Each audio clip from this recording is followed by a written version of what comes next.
You want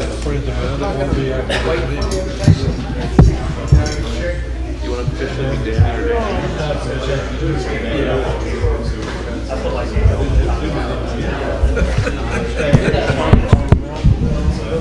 To who? Except for me.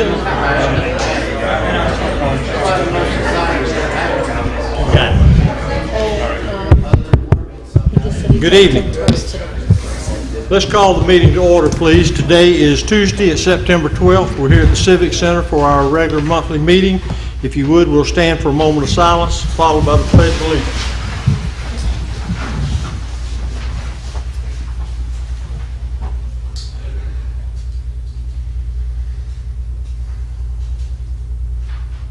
Thank you. I pledge allegiance to the flag of the United States of America and to the republic for which it stands, one nation, under God, indivisible, with liberty and justice for all.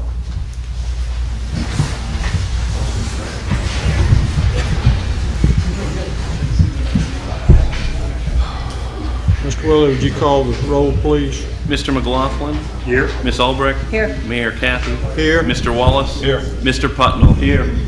Thank you. I have one comment, and that's I want to go on the record and thank all of our employees for the job they did in preparing for Irma. It proved to be a non-event, but it was touch and go, and the plan that we had in place, and what proved to be, it was well organized. And I want to thank from top to bottom all of the employees and the effort that they put in to see that the things that we needed to do were done, and I'm grateful for their commitment to see that that was done. So to everyone, please pass that on.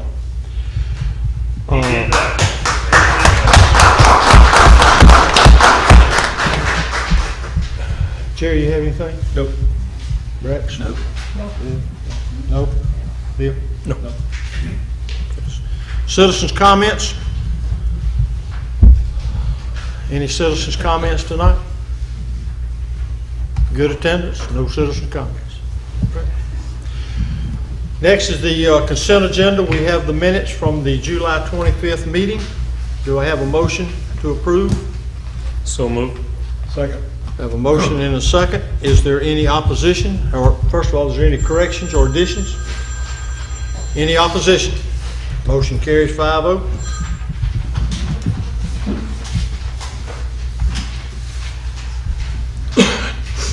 Excuse me. Scheduled appearances. Ma'am? Thank you, Your Honor. As you indicated, we do have a great group of employees here in Mexico Beach, and I'm proud to work with each and every one of them.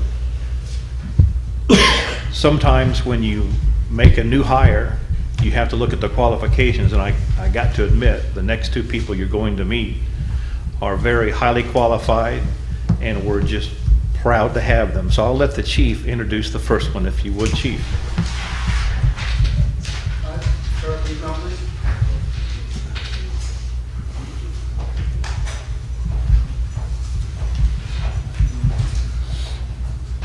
Appreciate it, sir. Panel.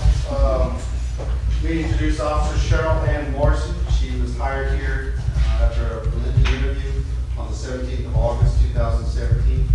She's a graduate associate's degree in social arts through Tallahassee Community College, attended Thomas College as a Bachelor's of Science in Criminal Justice. She's completed 704 hours of basic recruit certification in criminal justice standards for training in law enforcement. She's been married for 18 years to a living husband by the name of Clarence Trey Morrison. She has 4 children. She has active hobbies of interest of horseback riding and spending time with her children. So she's obviously a family-oriented person, which is something I appreciate for our community. She currently, or just has completed her field training. She's doing extremely and very well. She's got 19 years of law enforcement experience and is a wonderful fit to this community. And already she's become an asset to the Mexico Police Department, so I'd just like to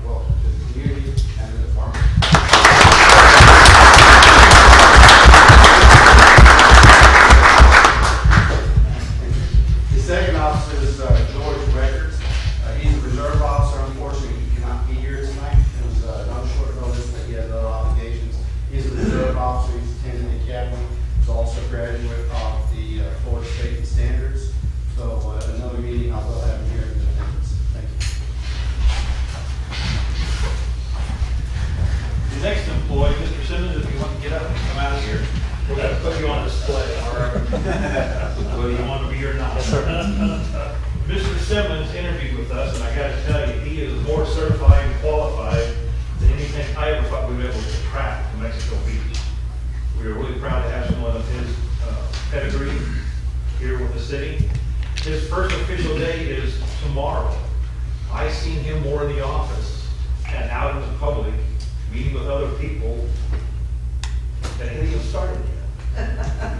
So it's awesome to have him here. We welcome him here, and we're just darn proud to have him. So welcome to Mexico Beach. Thank you.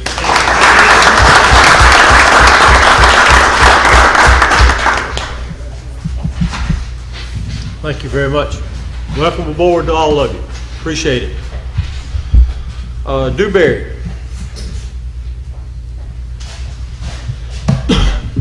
Good evening, Jeff Britton with Dewberry Preble Rish. Did not get a chance to put together the full project list this month, but there's really not a whole lot going on at this point. We're kind of in between things. On the canal project, the curbing was set to begin yesterday, but due to weather, that's been pushed back a week. So that change order that we executed a couple weeks back should get started next week and be done shortly thereafter. On the alternate water supply, last time I was up here, we talked about some further testing going forward. We were talking about it internally up until yesterday afternoon. The next thing that we want to do is a 72-hour drawdown test to see what kind of volume of water we can get out of the test well that's in place currently. We're awaiting pricing to come in on that. As soon as we have that, we'll incorporate that into a change order, get it back in front of everybody so we can keep that project moving.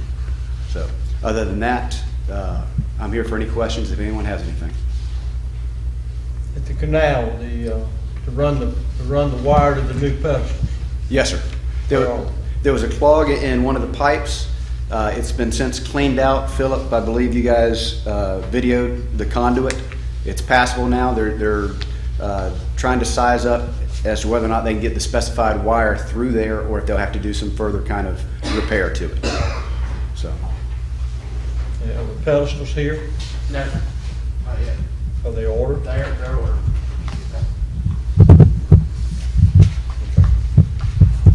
Thank you. Any other questions for Dewberry? Anyone? Any of our citizens? Thank you, Jeff. Appreciate it. Mr. Dingman? Good evening, Dennis Dingman, Summit Professional Services. Tonight, actually, if I could, I'd like to abbreviate my status report to one item. And the reason for that is I think there's the second item, which has to do with a new applicant, might require, in order to help him, might require a waiver of one item in your housing assistance plan, which would be for the betterment of the city to do that, by the way, would save money.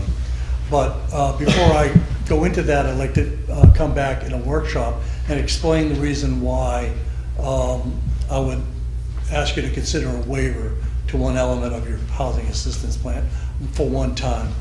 So that will take some time. The other item, however, has to do with a sealed bid that we had for an applicant. On August 24th, we received sealed bids for Miss Barbara Jean Ergel on 108 13th Street, and to do the rehabilitation work on her home. The bid was the low bid was $29,078. And there were 3 bidders that were invited, and 2 of them responded. It was within my estimate, so from that standpoint, it was fine. And basically all that we're going to be doing is a new roof, air conditioning, some insulation in the attic, and definitely a new deck, because her deck is rotted and unsafe. So not major work, but certainly issues that will help in terms of health and safety. And so I would ask that if that be possible, that you would make a motion on recommendation number 3. Okay, before we do that, we need the council, as you know, if we have any relation to Miss Ergel, we need to publicly disclose any conflict of interest. Is there any from anyone at the table? I have none. Okay, then the chair will entertain a motion to approve Miss Ergel. So moved. Second. We have a motion and a second. Is there any discussion? Is there any opposition? Okay, that motion carries 5-0. That's it, thank you very much. Thank you, Dennis. As always, good to see you. Okay, planning and zoning, the first item, I'm going to relinquish the chair. I have a conflict of interest for number 1.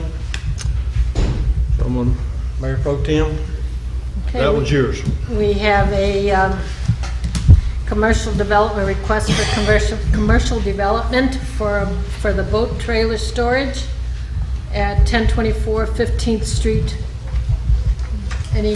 I think it's on page 12. Any discussions with the council?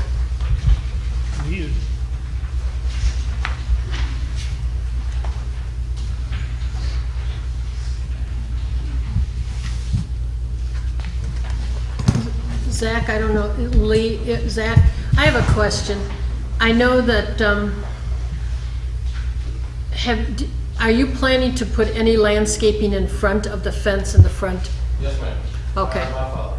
Okay, all right, because that was, I've gotten some emails from the residents right by there and said, can we make sure that we don't drive by and just see the metal fence when the rest of 15th Street has some landscaping? So, Got a good landscaping plan. okay, great, thank you. Rex, Jerry? No. Any comments from the citizens? All right, so then can we have a motion to accept this? Motion to be accepted. Second. Call the roll, please. Mr. McLaughlin? Yes. Ms. Albrecht? Yes. Mayor Kathy? Abstain. Mr. Wallace? Yes. Mr. Putnell? Yes. Okay, back to you. Thank you. Excuse me. Number 2 is the North 31st Street. Mr. Administrator, you want to open that up? Certainly.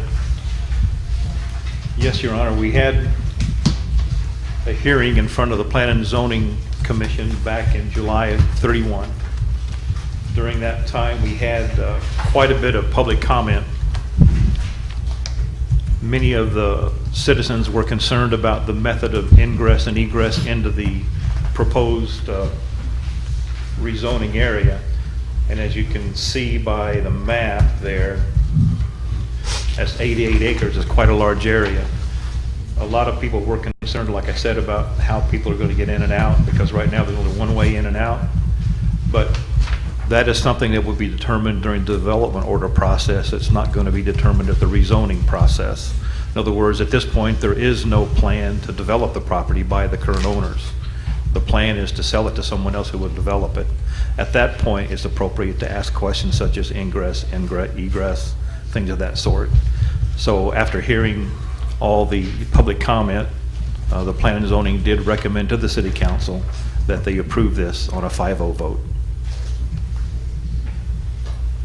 Okay, the chair wants to recognize that this is also a public hearing, a requirement of the LDR, and so we will entertain at this time any comments, any discussions from the floor for those that are here that want to comment. I think this is, I'm going to assume based on most of the faces I see that this is fairly, it's not, everyone is aware of the location of the property. That was the place where there was a PUD, then not a PUD, and now it's back to a rezone for tourist mixed use. So, if there is comments from the floor, we will entertain those at this time in the official form of a public hearing. Okay? No comments. Nick, is that sufficient? Yes, sir. The process going forward on this would be that that it'll get sent to the state for review probably later this week. They'll do their review, maybe provide some comments, and it will likely be back here in a couple months for final approval. But we can go ahead and move forward with the first reading if so. Yes, Mayor. Okay, that's coming up short, which starts with ordinance 675. Okay, we'll close the public hearing, and then we will move to number 3, which is the 15th Street rezoning. Again, Chair will recognize that this is a public hearing, and those of you that are here that want to comment, I think it's important to recognize that we have a letter that Mr. Bob Hethcock wanted entered into the record, and the chair wants to make sure that is the council seen that? I know it was on short notice, but has everyone seen the letter? Yes. And it's important that it be entered into the minutes and part of the public hearing. Nick, is that something that has to be read, or if it's recognized that it's part of the, I'm a little unsure there. It would be more effective to read it. For instance, I don't know what it says. I don't even know if it's pro or against. Okay, then if you would, Adrian, if you would, this is from a citizen that is not here, but sent in a request to have his voice heard by letter.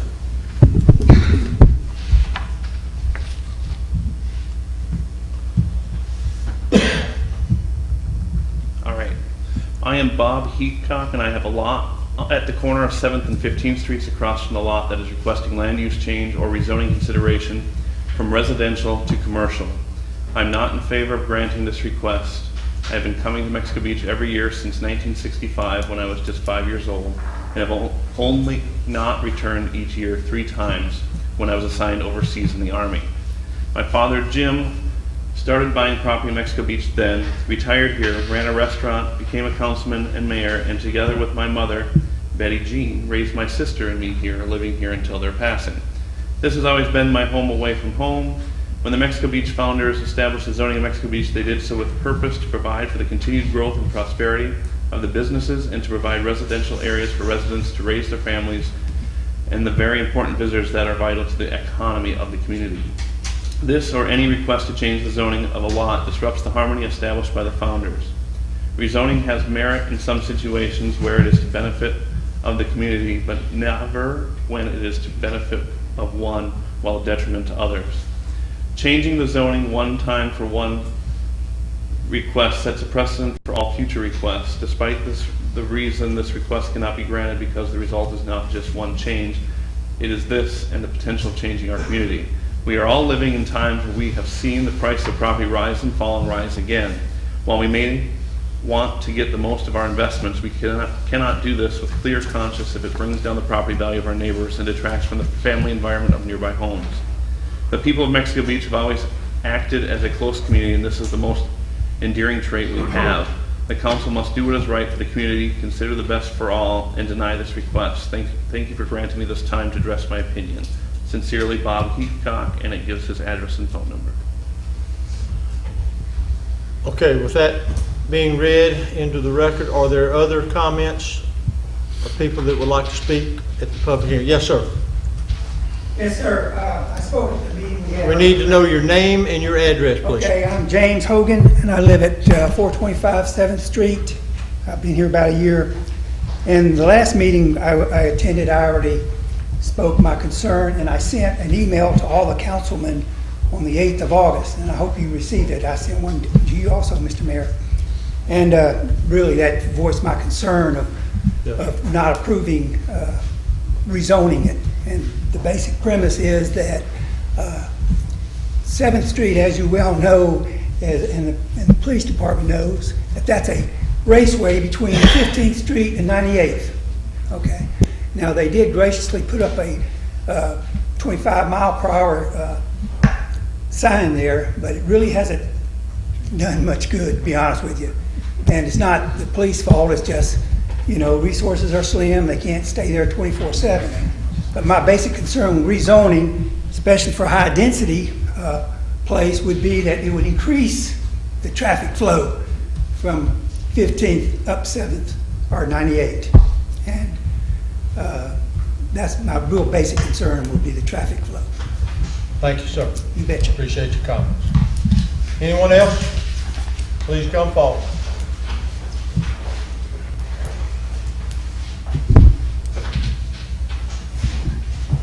I'm John Van Horn. I live at 426 7th Street, and like Alex, I think you all received my letter earlier about rezoning the 15th Street property. I would like to reaffirm what Alex has just said about the speeding and everything that goes on up and down 15th and 7th. And I think it would just create more of an opportunity for that to happen. I would like to relate one story that happened in the past back in 2007, shortly after we moved down here. The lot next to us, which is now 428 7th Street, was a vacant lot. The guy that owned it, a Mr. Richard Squires, wanted to rezone that into commercial, and he wanted to build either a townhouse or a pharmacy. The council voted that down 5-0. And I would hope that you would look back on that as a precedent. Other people wanted to rezone 386 and 15th and make an amusement park, and that was dashed also. But I'm just opposed to it being rezoned in that area. Thank you, sir. Thank you very much. Yes, sir. Anyone else? Could I have a quick comment? Yes. I want to correct something I stated earlier. When you opened this as a public hearing, I accidentally thought we were on the quarry property. We didn't really need to do public hearings today. It's fine that we're doing it. It's better we're doing it. But the comments I had about sending the comp plan amendment to the state for review, they don't apply on this one. They don't apply because of the It's size. It's small. But we're going to continue on with the public hearing. All right, I saw a hand. Please, come forward.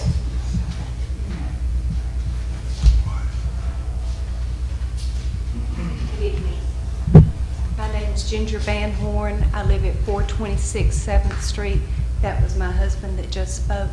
I wanted to also add to what he said, the property next door to us that the council voted not to rezone commercial, at that place now is a beautiful home. And we're very happy that you didn't allow that to be rezoned, because now we have a beautiful home next door to us. And I'd like to also say to you that I don't think any of y'all would like to have a gas station across the street from your house or a convenience store, and I don't either. Thank you.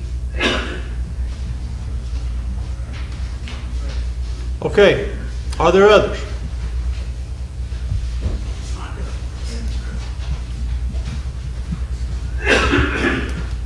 My name's Ed Metcalf, and I happen to own that piece of property that we're trying to be rezoned. I don't remember ever saying that there was going to be a gas store or a convenience store there. The people that I have talked to that are interested in my property want to build a Yamaha dealership, boat dealership, or others have inquired into putting some multifamily housing in there, and it has to be rezoned because right now it's residential low density, and on the 5 acres that I own, you can only put one house because it's zoned as residential low density, and you can't have more than one house on it. So we've had inquiries into putting in some residential and also a Yamaha dealership. I haven't had anyone approach me wanting to put a gas station or anything like that in. That's all I've got to say.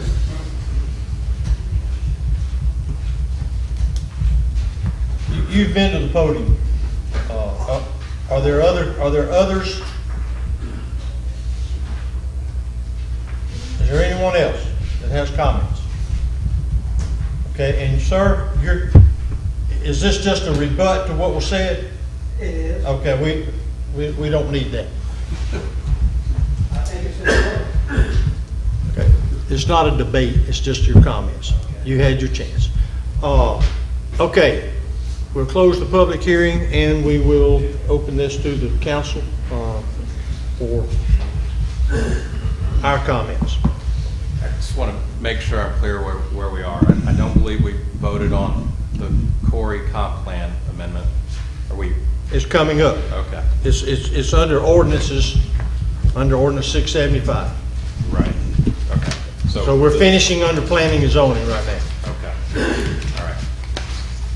I Good jumped with the that? gun. Yes, as long as we remember to. I jumped the gun before. That's all right. I'm trying to keep it straight. I'm doing the best I can. Okay. Now, we're at the table for discussion of 15th Street rezoning request. And Well, I'll floor is start. open. Okay, I'll start. I am not in favor of rezoning it. I look at all the people who have purchased homes across the street on 7th Street as well as 5th Street. They're just building a house across the street on 5th Street.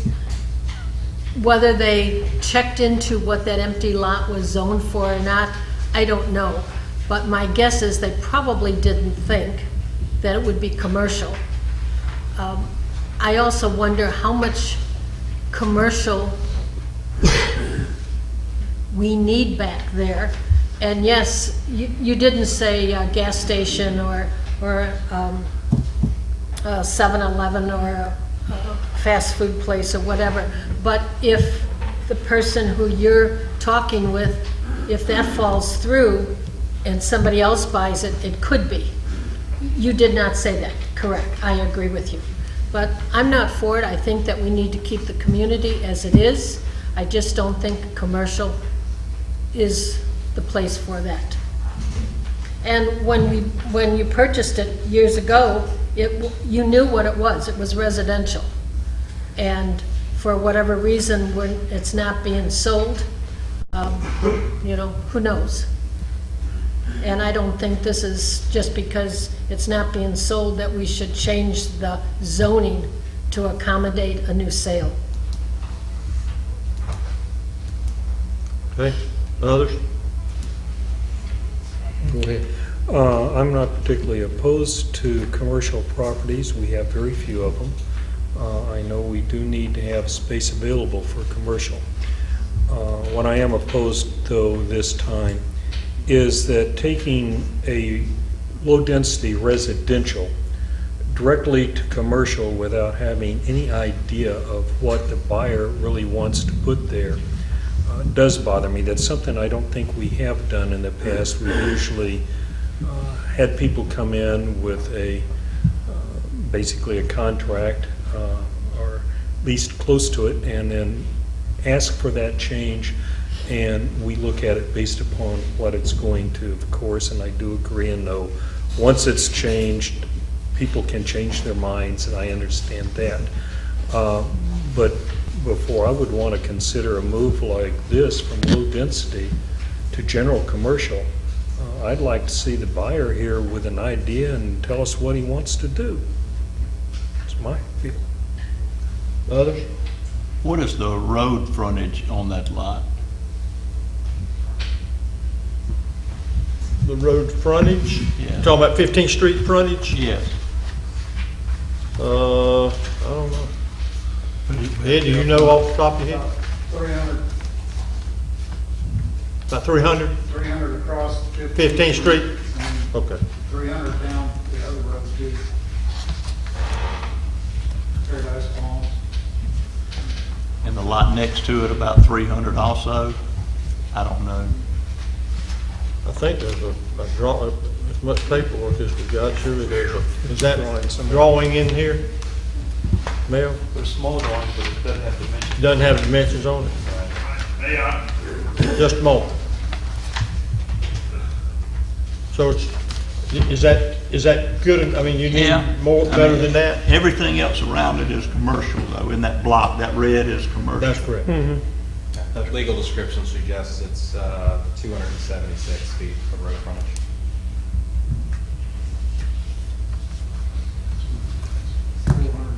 Across the back.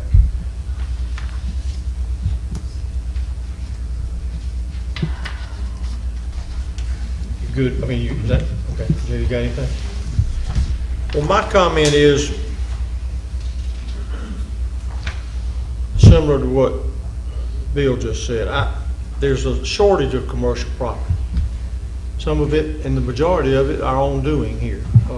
We used a lot of commercial property up in the 04 and 05 build it, they'll come era that we went through. But I'm not in favor, due to the development that's already on 15th Street. I think this is a great opportunity to shape our city. What we see is what's in the best interest of our community. And if there was a plan, if there was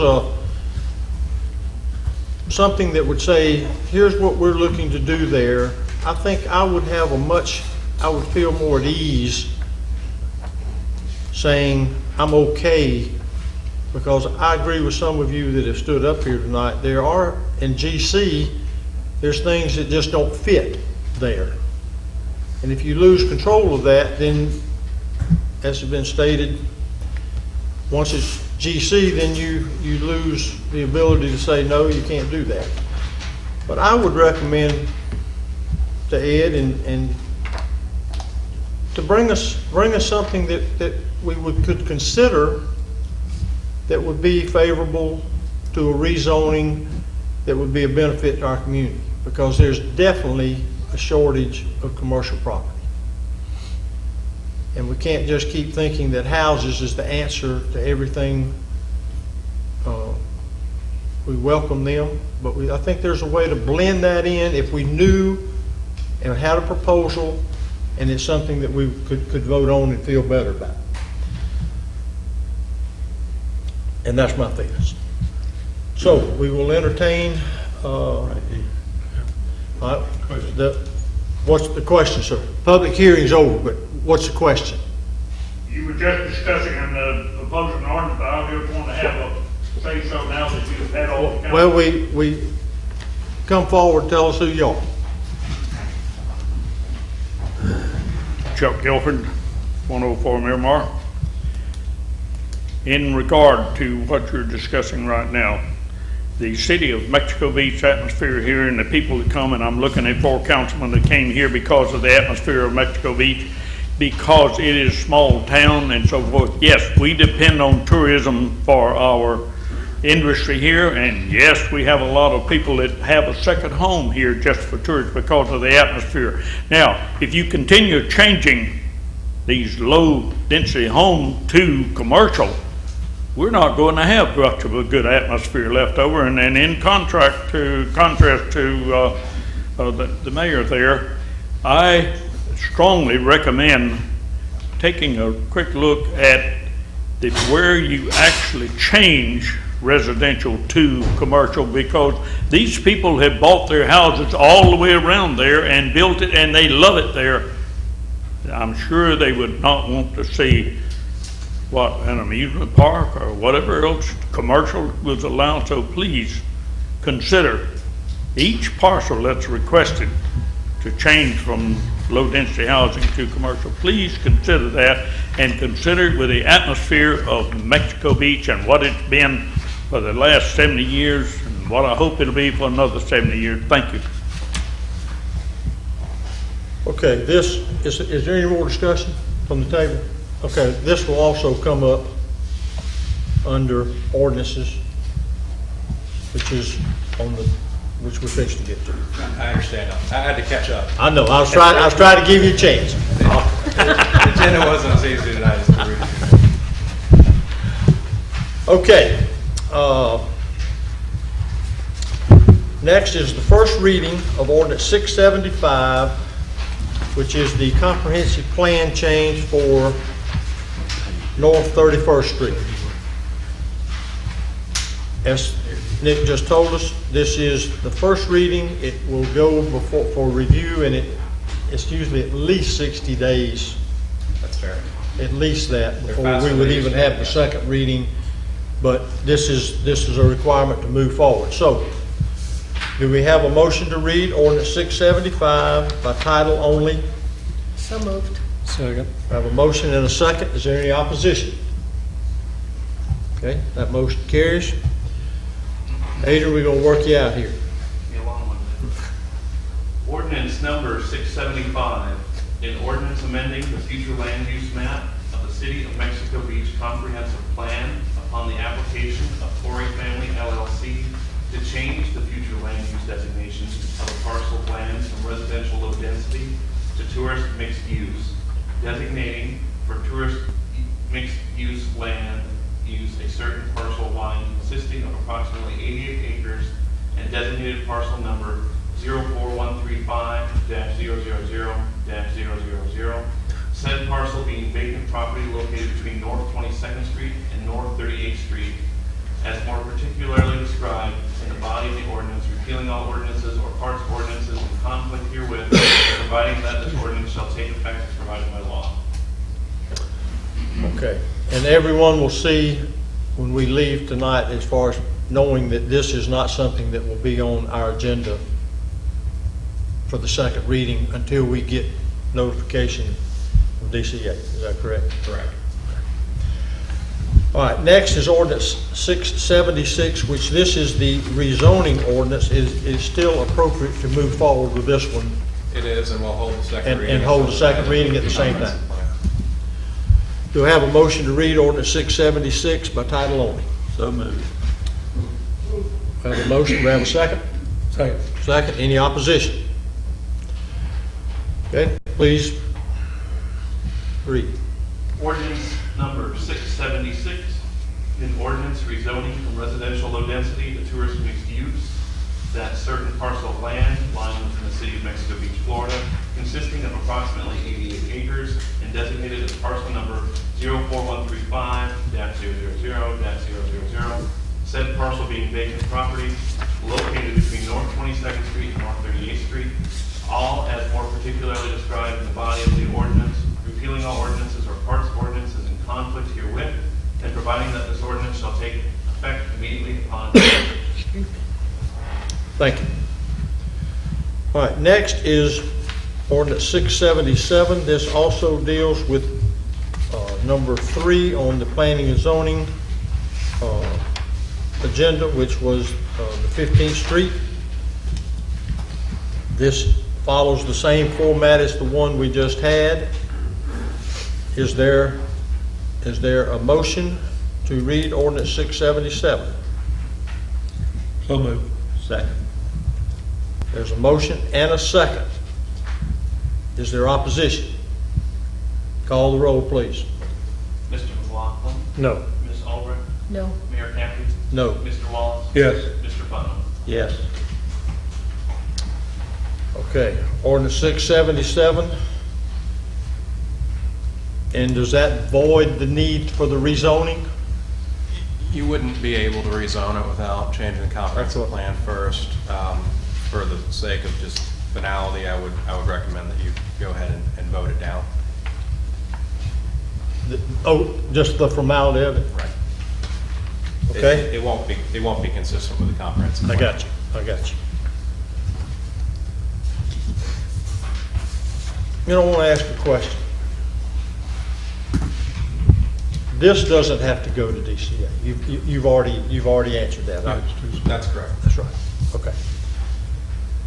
So in the event there was a change to accept some type of plan at a later date, the delay to do that is minimized.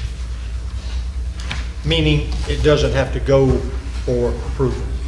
We handle approvals all at the city level, so we control the schedule. Okay. All right, so then we're now at 678, which was the rezoning. The comp plan ordinance failed. Is there a motion to read ordinance 678 by title only? Okay, there is no motion, therefore it dies for lack of a motion. I want to reiterate that from what's been said tonight, that there is possibilities if we get some, you've heard what's been said. I hope you will consider that. All right, moving on.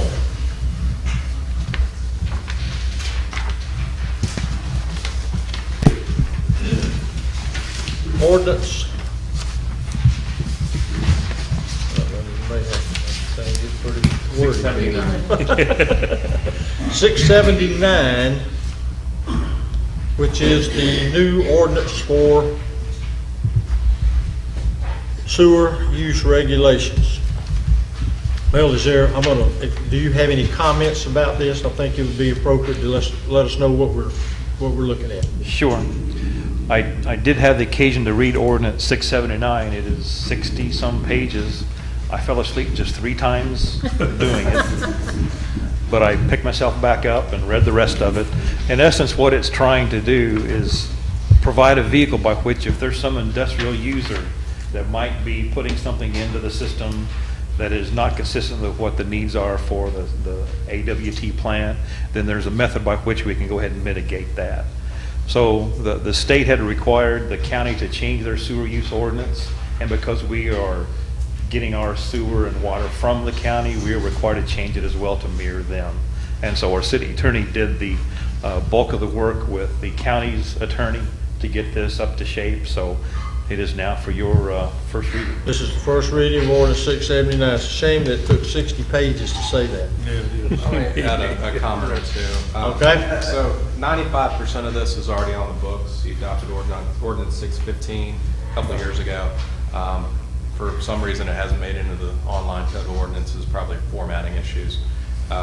So the revisions to this sewer use ordinance, they're not very extensive. A lot of it's formatting and changing the way terms are used, but they came straight from the county. This is generally the same ordinance that Springfield, Callaway, and Lynn Haven have all adopted.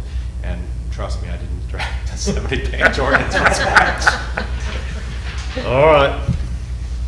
So do I have a motion to read ordinance 679 by title only? This is the first reading. So moved.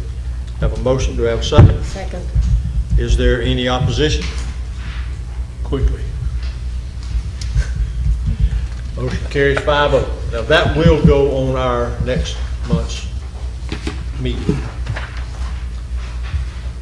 Yes. I need to read it first. Quickly. Oh, I'm sorry. Yeah, well, I was trying to bypass that part. Go ahead. I apologize. Ordinance number 679, an ordinance of the City of Mexico Beach, Florida regarding sewer use regulations, providing for updates and a restatement of ordinance 615 and chapter 54 of the Code of Ordinances, revising definitions and technical terms, updating state and federal rule references, providing for inspections, revising penalties and administrative enforcement procedures, incorporating changes in discharge standards, local limits, and prohibitions, providing for discharge permits, updating pre-treatment standards, incorporating reporting requirements, reorganizing, renumbering certain sections of the Code of Ordinances, repealing provisions of ordinances in conflict herewith, providing for codification, providing for recording, and reciting an effective date. Thank you very much. Now, that still goes on our next month's meeting. If I could, Your Honor, I viewed an email from the county's attorney to our attorney this afternoon, and we do realize that normally we want to make sure there's a month between the first and second readings, but something that's so innocuous, I would recommend that if we could do this at our second meeting this month, because the state really wanted these things passed a few months ago. So I think the quicker we approve this, the better off we're going to be with the county. I don't have an objection. It's just that's normally not the way we do ordinances. Exactly. But in this case, is there any objection to doing that from the council? Not if I knew what innocuous meant. Look it up. We'll talk later. Thank you. Then we'll put it on our next meeting. All right, next is the second reading of ordinance 674, which has to do with the construction standards. Do I have a motion to read ordinance 674 by title only? So moved. Second. We have a motion and a second. Is there any discussion? Is there any objection? Any discussion? Yes.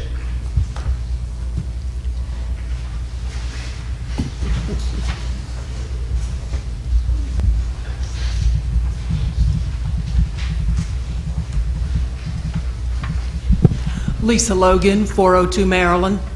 this ordinance mixes something that has to do with building construction, which is the foundation part, with design elements, which is a personal opinion part. The city does not have a covenant that covers the entire town. We have a few covenant-driven new subdivisions, but the rest of the town is not covered by that. And the design elements that are listed in this ordinance are nothing that have to do with building safety or public safety, but they deal with what is usually covered by a covenant, which means that it is personal preference. So I really object to the fact that there are only 7 people in this town who would be deciding what is appropriate for a house to be built here. And those 7 people would be the council plus the building inspector and the city administrator. So this ordinance, the portion that deals with the design elements, is, in my opinion, ill-conceived and ill thought out. It only lists a few things that could be put on a house. It does not address whether front steps and a front landing are part of those design elements. And this boils down to the fact that, having nothing to do with safety or building codes, it's what you think is pretty enough to be in Mexico Beach. And I have questions about that and the fact that anyone who wants to remodel their house, they want to put it back exactly the way it is or repair it to put it back the way it is, they have to look at this. This does not protect the architecture as this states, it limits the architecture. So I would like to see you remove the portion that deals with the design elements, which is purely personal. And if you want to pass the ordinance that deals with the foundations, which is structural, go ahead and pass that. But I don't see it's appropriate for 7 people to be able to tell someone what they can and cannot have on their house. Thank you. Any other comments? All right, there's a motion and a second. There was no opposition, if you would. Ordinance number 674, an ordinance of the City of Mexico Beach, Florida, amending the Land Development Code of the city, providing findings of fact, providing for design standards for residential construction, providing for foundation requirements, providing for severability, providing for repeal of ordinances in conflict herewith, and providing an effective date. Is there a motion for adoption of ordinance 674? So move. I have a motion. Is there a second? Second. I have a motion and a second. Any further discussion from the table? Call the roll, please. Mr. McLaughlin? Yes. Ms. Albrecht? Yes. Mayor Kathy? Yes. Mr. Wallace? No. Mr. Putnam? Yes. Okay.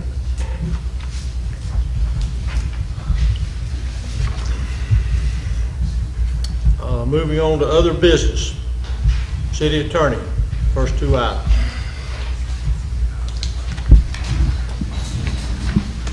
The first 2 items are somewhat related. It's the newest discussion on the leave no trace ordinance and beach vendor ordinance. I received direction from the city administrator to make some small updates to the ordinances based on the last discussions. Those are shown in highlighted text. The leave no trace ordinance, I think the main suggestion was to soften the enforcement process somewhat so that if people are present at the time that we have officers or staff going around and enforcing the ordinance, that we would not take any items if people are present at that time, with the suggestion that if we expect and know that there will be a violation, we just simply do our enforcement efforts at night when we would not expect something to be attended. Otherwise, I don't believe there are any changes to the leave no trace ordinance. To entertain any questions or discussion on that item now. Okay. Open the table up for discussion of these 2 ordinances. And I don't really think it's important to, we can discuss them both at the same time. So if you have a comment based on what we have asked of our attorney again? Why don't I introduce the beach vending permit ordinance if you want to discuss both at the same time. Primarily what you'll see there that would be different from the prior version, it does confirm that it's the chairs and platforms that are subject to the additional period of exclusion from Leave No Trace. That's until September 30th, 2018. And other than that, I think the only issue that Mel suggested to me, and I really didn't have enough information to address, was the idea of who should be able to drive on the beach and for what purpose. I know there was some discussion about that. I'm not sure if there was a detailed decision about that. I can implement any kind of path forward you'd want on that. I just wasn't sure yet what to do with it. Thank you. All right, from the table, ideas, discussions, comments? I have some comments. Go right ahead. I have a problem with the vendor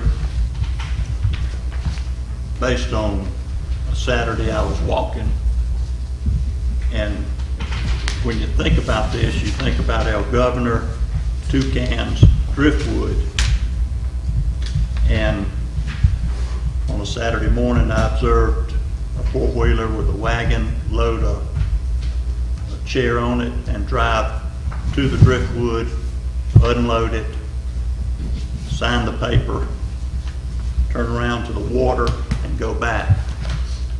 2 days later I get I don't know if anybody else got a note, but somebody asking what were four-wheelers doing around 15th Street. And this to me is something that we'll have to face if you allow what's going on at the El Governor to go at Driftwood and Toucans. How are they going to get those chairs back and forth? How did they drive on it then? I was shocked at first, angered second, and wondered how this was happening. And then I was told that he had permission, and then I was told that he didn't have permission. So this is my concern, that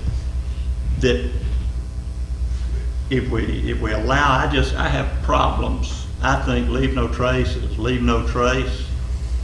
The majority of the people voted on it.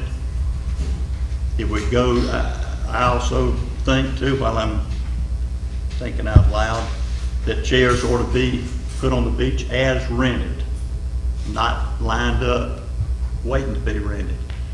I think one good thing, the smaller chairs, you won't have to have tractors to get them off. You can have people take them off. But that's my concern. Another thing I wonder about the sheds. We're allowing sheds to go there. And I don't know if there's a different standard for that. When I got my shed, it took me 6 months to get it. It had to be built to hurricane specs and everything. And are we going to have sheds at every location here? Again, I'll say one more thing. Jet skis, we have a canal that jet skis can be stored at. They can pay an individual to do it. They can pay the city to do it, whatever. I don't like the idea of using public beach for a business to operate. If Toucans or Governor Driftwood wants that to operate out of there, designate a parking place or an area that they can set up and run their business out of. That's my 2 cents. Well, the only comment I can remember from the last meeting, as far as the all-terrain vehicles, I think, and maybe I'm wrong, we were talking as far as this goes, specific hours, 6 or 7 o'clock in the morning or something like that to put them out, and something that's similar in the at night. The rest of the time, the beach would be free, and I think it was talking of basically getting the vehicle down to the closest entrance to where they would put the chairs versus running them up and down the beach. I think most of us didn't want them running up and down the beach, but that was a memory. I may be wrong. I see you shaking your head, Al. Maybe you remember different. I don't know. I remember. I don't. Oh, okay. I was just don't. curious. I remember talking about having them have the access to the beach early in the morning. By 8 o'clock, they're out of there, or whatever we decided, but we threw out a couple of times. And then off the beach and pick up in the evening at a certain time.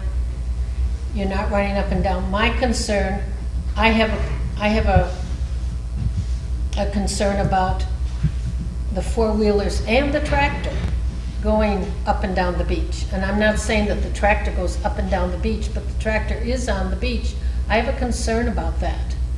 And the going from one business to another business should not be allowed on the beach. If a beach vendor has an okay between two different places, then I think that person has to go up on the road, down the road, and then back to the closest beach access. I do not think, and you know, we have spent how many months talking about this. Personally, I think that we should just say, no vehicles on the beach, period, that's it, and it would be over.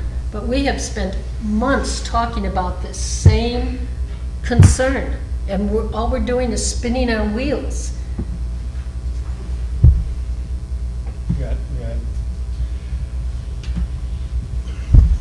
Well, I do have some comments, and it's probably some of the most restless nights that I have had trying to understand these two ordinances.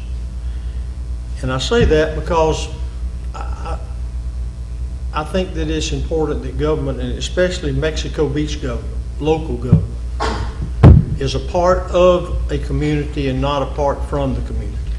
I believe strongly in that. And I preface that by saying that I can't figure out, after all these months, time, effort, and money that's been spent, who we're serving. I can't identify anyone who's the beneficiary of all this time, effort, and money.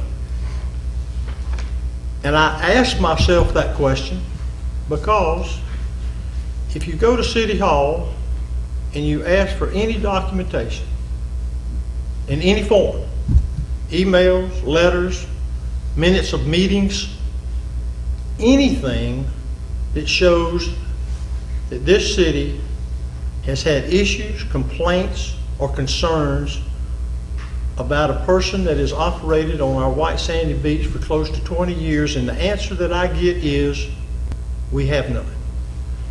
If you talk to the police department, what issues, concerns, complaints do we have about our beach vendor, or even beach vendors if there were more of them in the locations that have been designated for years?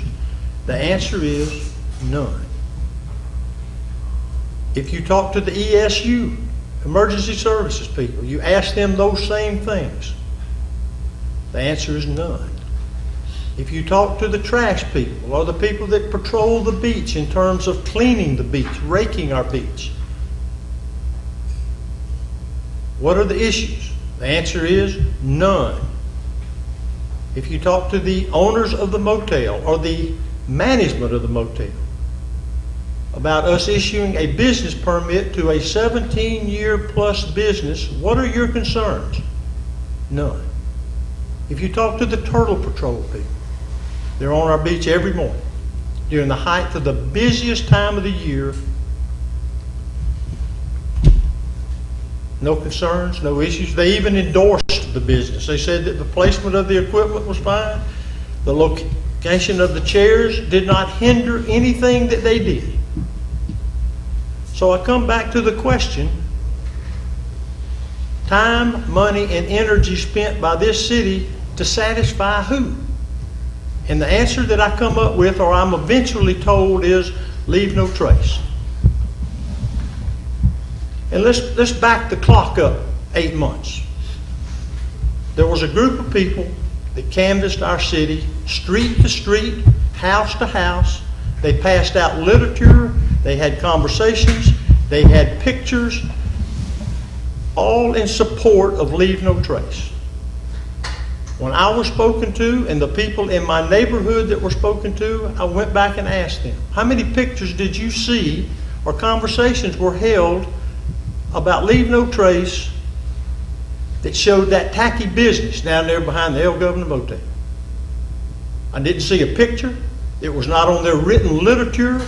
It was never part of that ordinance in any shape, form, or fashion. Never. Leave No Trace, while I wasn't an advocate of that, I must admit, has been a positive step for this city. But what we're trying to do, I keep asking myself, who's dissatisfied? Who's going to benefit?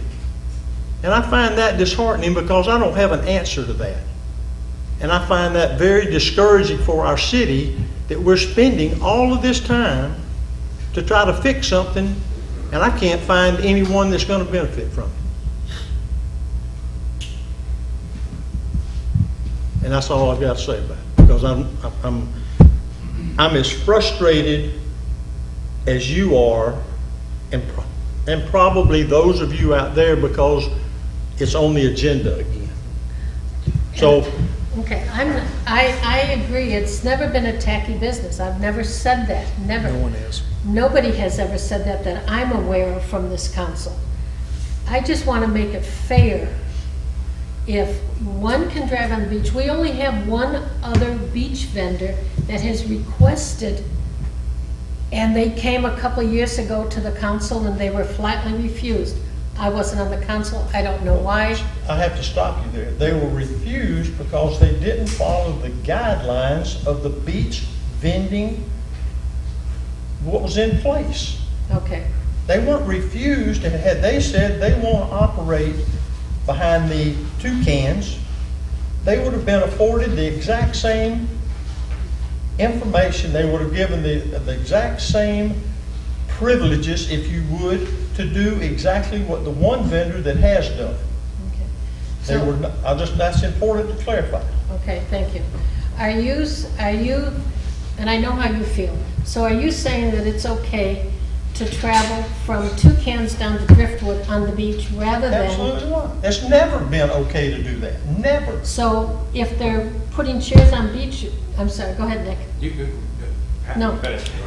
No, you have your hand up, so go ahead, you probably have more information I need to hear. My point was going to be that the current ordinances for driving on the beach, as well as the language in this beach vendor permit, they all require using the nearest access. They don't envision driving the full length of the beach, and if there were a couple times when that wasn't followed, that was not an issue with the ordinances, that was just a mistake to happen. Okay, and so that was another one of my concerns, driving from one business to another business, whereas they should be going out to 98, down the road, going to closest beach access.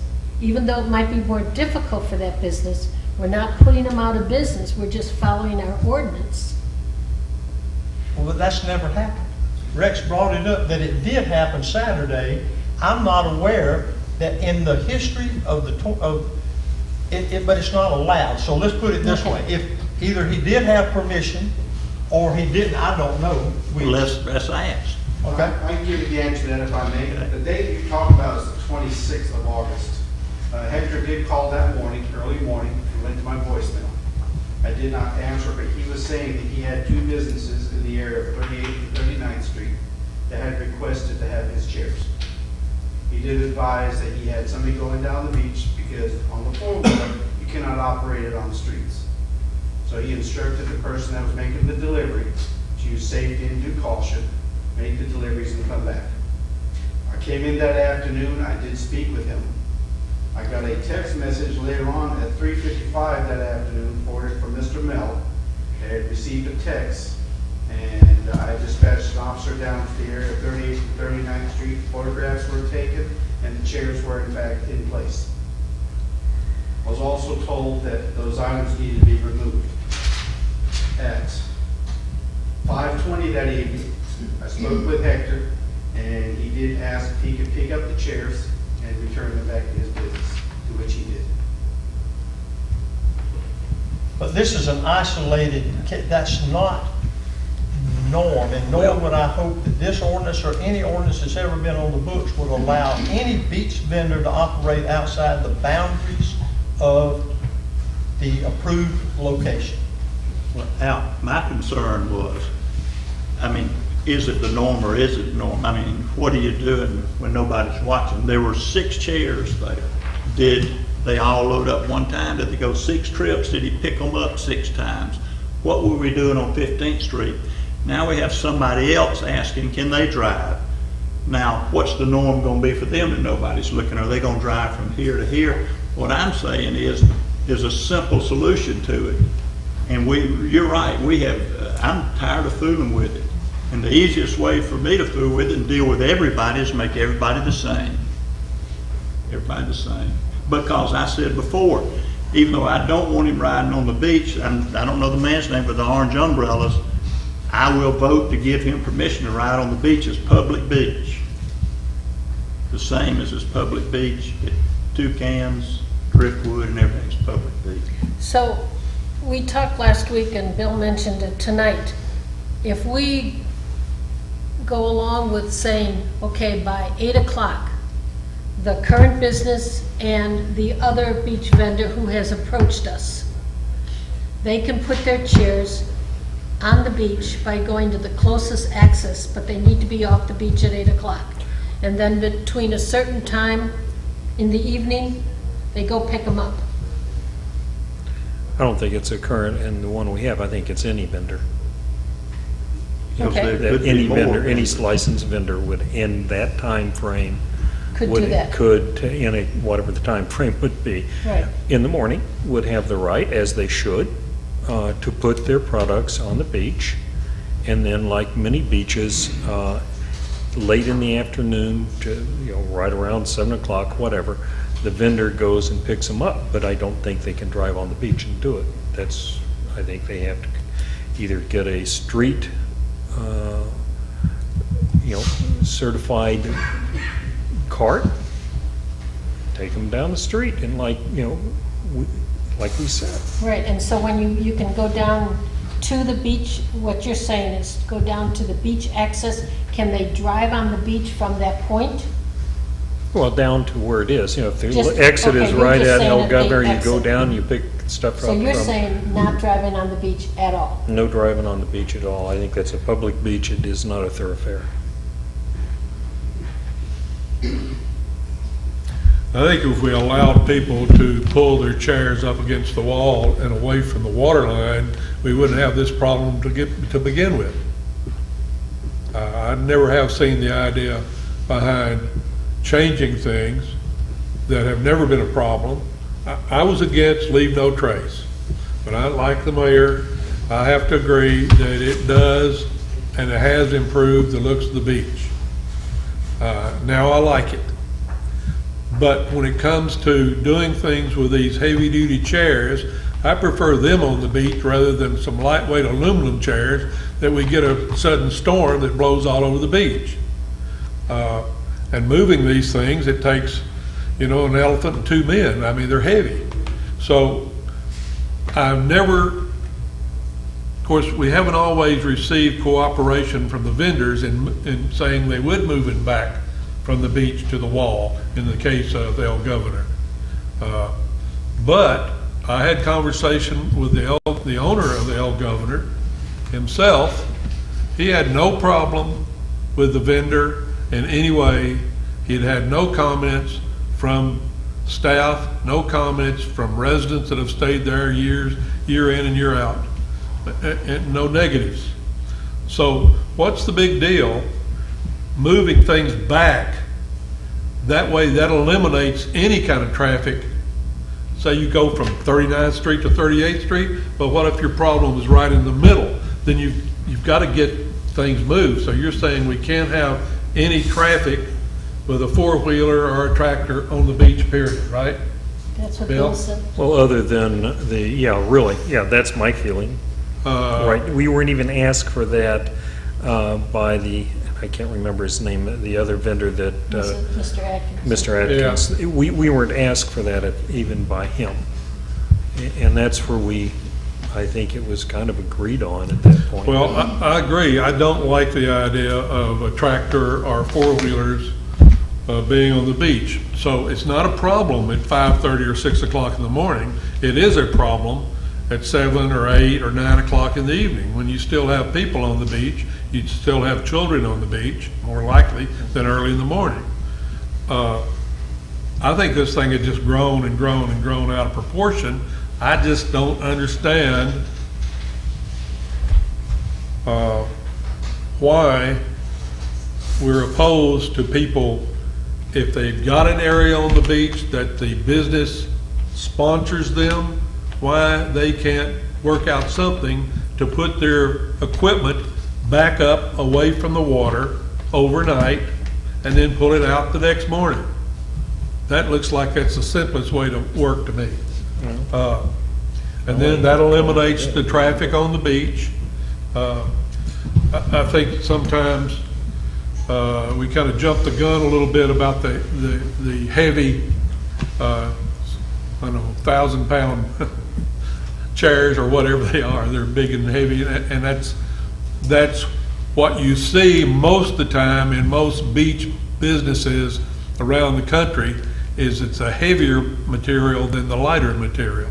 I don't know. I haven't been to, and I'm not going to Miami Beach anytime soon. But I don't know how they handle things there. But again, I'm all for just maintaining it in an area on the beach, and that eliminates any kind of traffic problem back and forth, period. Hello? How does it eliminate it? Well, if they're just moving it back, the chairs say that they all go there by the wall, then he's not taking it back and forth and moving it out on 98. Still takes horsepower to move those 1,000-pound chairs back. From the Well, wall out then every he's got morning. enough labor that they can pick it up and put it back. I'll guarantee you that person would go for doing that if he just, all he has to do is move it 30 or 40 feet back. Again, I like to have the space that people are able to walk between the water and the business. Well, if you did that, I think you'd have to have a certain amount of space designated between water line, whatever that is, in an ordinance, because we do have creeping shorelines. That's true. And, but I'm still really feel, and I've seen them in other areas, the lighter chairs. I guess I still have concerns with the heavy ones. That's mine. I see your point. What's your concerns about the heavy ones? My heavy ones is that I think because of the material they're out of, they're very susceptible to our weather, which can get people splinters. I would hate to see, yes, they're heavy. If we get a storm like we have with a surge, and God forbid, some of them didn't get picked up, it would get them out into the water. It would be low enough that I'm sure our skippers. But that's another situation. That occurs like every 15 years or every 10 years. Not 10 years ago. I'm talking about a sudden storm that comes up and blows 30 or 40 miles an hour and then is gone. And if you're sitting in an aluminum chair, I've done it myself. No, I don't down on think- the beach and look around, your chair's blowing down the beach. I don't think I'm exaggerating. Aluminum chairs But if we're you're in talking are business, commercial. you'll figure it out. That's right. It's business. We all have to change. Well, here we are sitting, just a moment, please.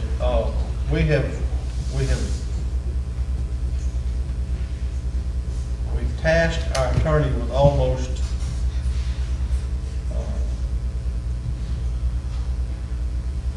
enough uncertainty that I don't know how he can write what we want.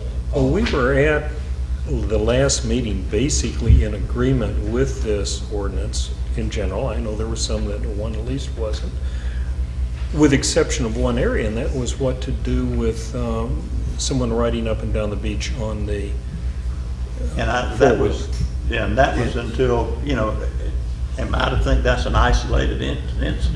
You know, I don't know, but that bothered me to see that, and to me, it was created distrust there that will it be done for convenience anytime it needs to be done? I don't know. I would like us to basically stick the stick in the sand. We were at an agreement pretty well, with exception of one item at the last meeting. I think we need to go ahead personally and say, hey, either okay with people on the beach with the four-wheelers, or we don't want them on the four-wheelers, and just go on and get this thing in play. And then if we need to adjust it after the fact, we adjust the small items. It has been a long path to where we are, and we can argue the individual nuances for the next 100 years, I think. Well, the way this is written, if you are a beach vendor in the described locations, you can have your equipment needed to operate your business in those locations. That's the way this is written. You can have your stuff there to move things around. If you have to get it off the beach, if you have to take things down there.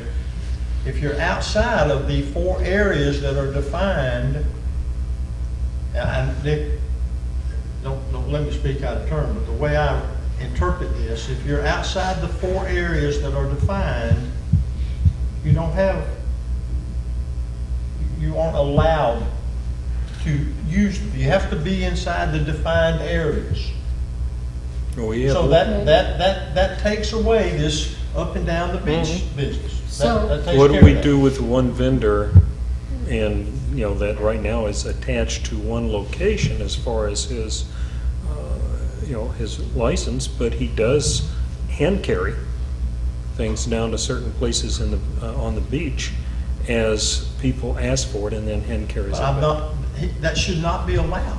Okay, so, And it's not allowed. Well- The way this is written, Okay, I was just, he's in violation. okay, that's all I was so asking. the wooden chairs on 39th Street, and I did not see them, they're not in front of one of the businesses, correct?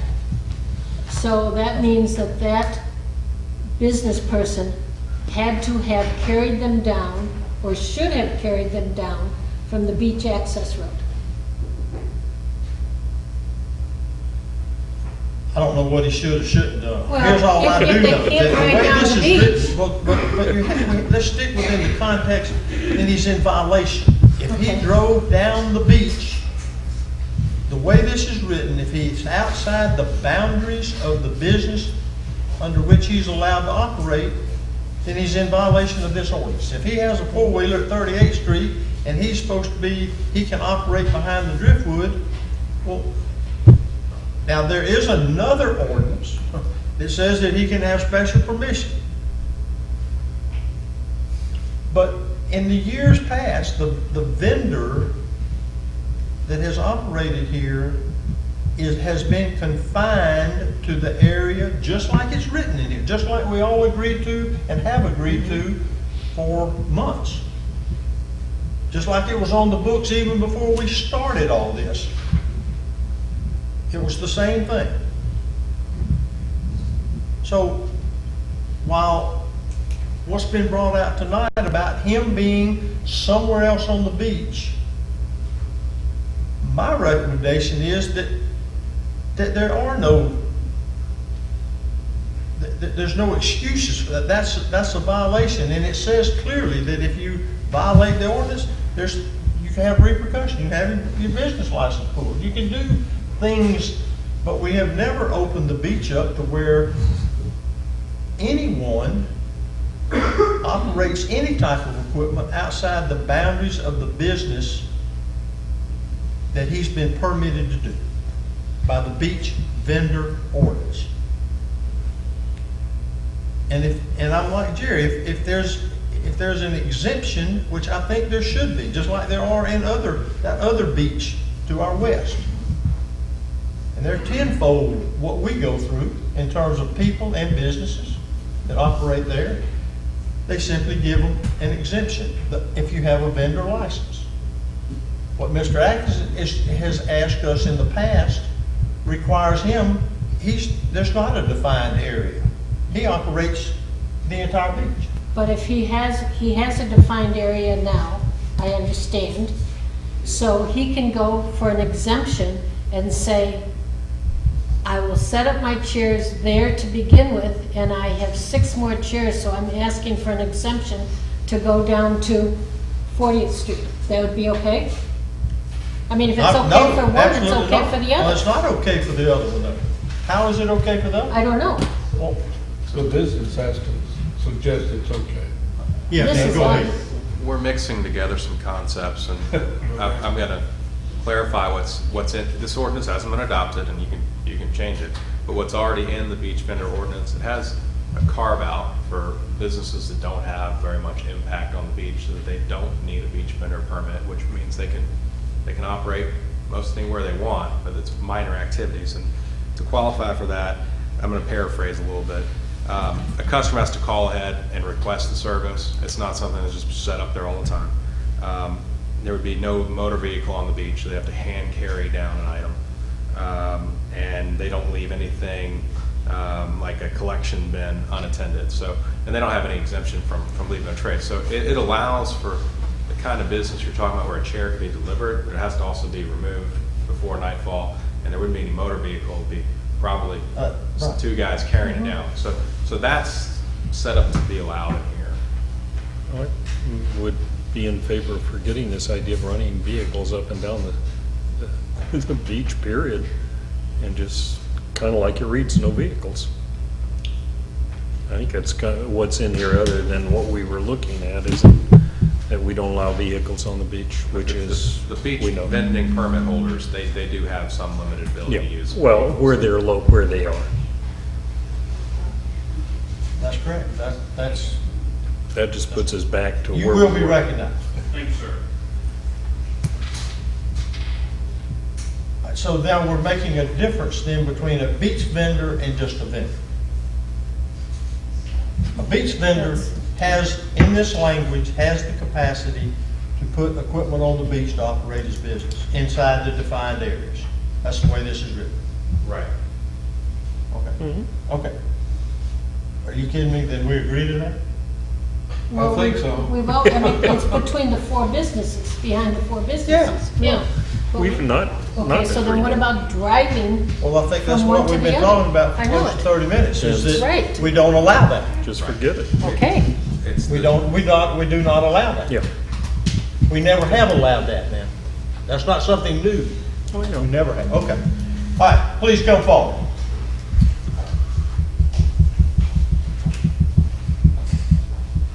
Ron Atkinson, High Tide Beach Service, and I never meant to occupy the council's time in such manner, okay? However, with that said, I would ask for clarification. I have an arrangement with the Bona Vista, so, and I have a beach vendor permit.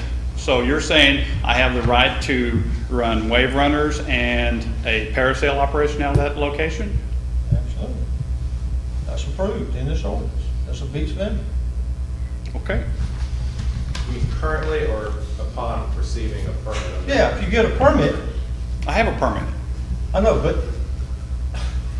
you have a permit under this is all new, but you have to get, this ordinance says, and it lists the things that are parasails, jet skis, I don't have. It's about 10 of them. But he has, 10 of them. he has a business that's a sponsor, more or less. Yes. Yes, and that's an approved location. And I will have permission to run a four-wheeler down and haul my stuff to the beach, correct? That's exactly what this says, and it has said that. That's not what you've ever asked to do. No, I didn't. Okay. But with that being said, the other beach vendor does run the four-wheeler up and down the beach to place chairs, okay? That's happened more than once. Well, if it has, I don't know that our police, I don't know of anyone where that's happened other than what just came up tonight. And I can, sorry, the only report that I have documented is on the 26th of August, and that was the same. And we've stated it multiple times here tonight, that is in violation of this ordinance. Okay? Okay. Now, yes, sir. I would like for you to consider what you're discussing right now would be very simple. We have, 4 commercial businesses on the beach. The rest of Mexico Beach is residential. And what you're speaking of is only those businesses that are supported by the businesses on the beach. El Governor Motel, Hector, it supports them because they also support the business. So he's been there for 17 years. Put your restrictions on what he can't do, but to my knowledge, Hector has never prevented anybody on access to the beach. Also, when this Leave No Trace ordinance was carried all through the community to get the votes, it was never, to my knowledge, discussed the restrictions that this ordinance would place on any of the 3 businesses on the beach, the Elk Owner, the Driftwood, and Same thing we've been saying. Yes, sir. So consider that, and nobody can do business in front of residential sections of the beach, which is what Mexico Beach mostly is. Thank you. All right, so try to get, is there anybody else? So we can try to figure out what we're gonna do here. If, Nick, I'm gonna try to, and anybody stop, I'm gonna try to paraphrase what I think we like, what the beach vendor says. Okay. We're satisfied that if we stick with the 4 locations, the permitting process, the things that you've listed that are allowable under the beach vendor, and that the activities on the beach are limited in terms of equipment to the areas as defined to be a beach vendor, which are those 4 locations. Does that answer anything about beach vending, and that those 4 locations, if they are issued a permit, are exempt from Leave No Trace? I can do that. I know, but is that, I don't want to speak for everyone. I thought that was exempt from no trace for everything. That wasn't, if you look at the paragraph, we kind of agreed on. The only thing that's exempt was the wooden chairs, I believe, Al. Well, that's what it says now. Okay. That's what it says now, that we're gonna, it says that now, but is that still what we want in there? That in a year from September? Well, either, it's got to they're either take them be, I think, I prefer that, but if we exempt from no trace, then everything can be left in place. I don't think that's good. If, the least case scenario is what Jerry has been for, that you move them up to the edge to this, but I don't think just total exemption year-round is Okay, well, that's personal. Then what do we want? Let's deal with the chairs. What we have in here says that a year from September 29th or 30th or whatever it is, 2018, that the chairs, That'll be the last day the chairs can be on the wooden beach. chairs are right. All right, and that's what we think we need to do. That's what I believe in. I think we all agreed on that. We're moving them because we don't like the looks of the wooden chairs, or because they're too heavy, Well, we the wrong agreed on color. this in the last meeting. Well, I know. No. I think I voted for it, hoping that we would come to some semblance of responsibility between now and then. Because, as you know, I've never seen the point of having to remove these things off of the beach because of Leave No Trace. I mean, now, regardless of what we do, when we finally decide on what we're going to do, and we write it down 1, 2, 3, 4, 5, 6, if somebody crosses us and does the wrong thing, then they have their license removed, taken away. So that's why I want to make sure everybody understands where we need to go with this. Why Is it because of leave no trace that we want them to remove everything and put it on the other I side of think they're 98? potential hazard for the large, heavy chairs. I personally think they're a potential hazard. They're a hazard. Yes, I think they are. I think if you have, even though we haven't had in the past problems with getting emergency vehicles down there because of the weight of them, getting them moved, if we have a real necessity to get them moved, they're a hazard. I do believe weather-wise, they can be a hazard. I do believe in storms that would accidentally, the vendor is great. I have nothing against the vendor. I've never had. But I think those chairs can be a problem in a situation, and I would hate to see, our boaters that have license, that have been here for years are great. The ones that worry me are the guy that comes down from Alabama, used to go on lakes, and comes out here with his family and would happen to plow into one of those chairs with his family on the boat. Oh, you mean a boat? You mean it's floating out in the water? If it should get out there. If one of the lighter type chairs, commercial chairs, not the little aluminum ones like I use when I go down, gets out there, it may cause harm, but it's not going to sink a boat. I don't think the PVC chairs or whatever that material is utilized is going to splinter and get in kids' hands because of weather. I think they're a hazard, as other counties that I know have seen the same things and have said they should be removed. I feel just as you do about not move them, that they should be moved. Okay, but that's And it okay. has nothing, again, to do with the vendor himself. It's okay for some of us to be wrong. I don't see any problem with that. We're trying to decide who's wrong and Yes, I know. who's right. No one's right or wrong. All right, I think we've gone through the boating accidents and everything that could happen. I think we're down to whether or not, if I read the yellow bin marks, the only thing in this then remains the chairs in the beach vendor ordinance. Is that correct?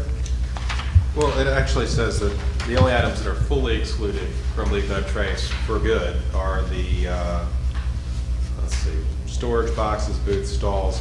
So it's a little bit more than chairs. The chairs are the major item. Right. Okay, so The chairs can remain or not?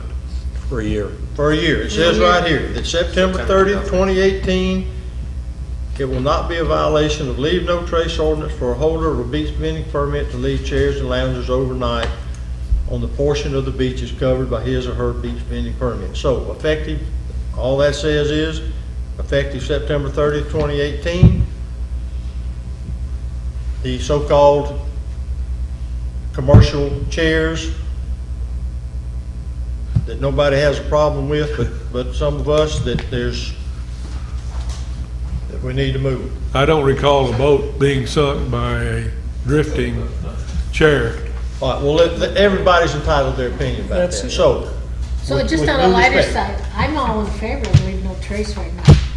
Believe it or Well, not. good, but we're not on it yet. But we're, Okay, so we're gonna stick with the beach vendor, we're gonna verify either by, Nick, I don't see any other color, I don't see any other notes on things that you have made notes of. No recent changes other than what's Okay, highlighted. so we need verification, because his little comment on the vehicle thing has now been cleared up. We're very satisfied with exactly the way it's written.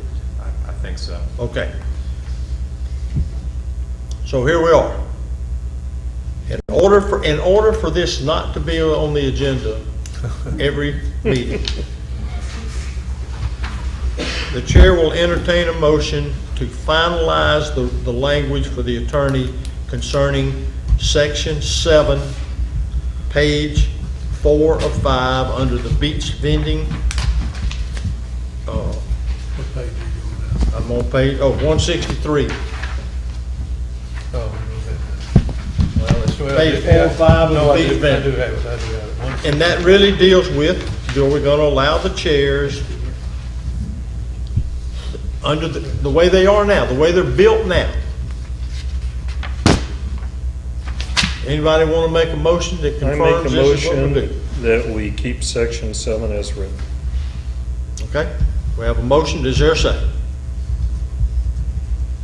second. All right, we have a motion and a second. Is there further discussion from the table? Could you, in 4 or 5 sentences, totally explain what we're voting on? Absolutely. I can do it in one sentence. Okay.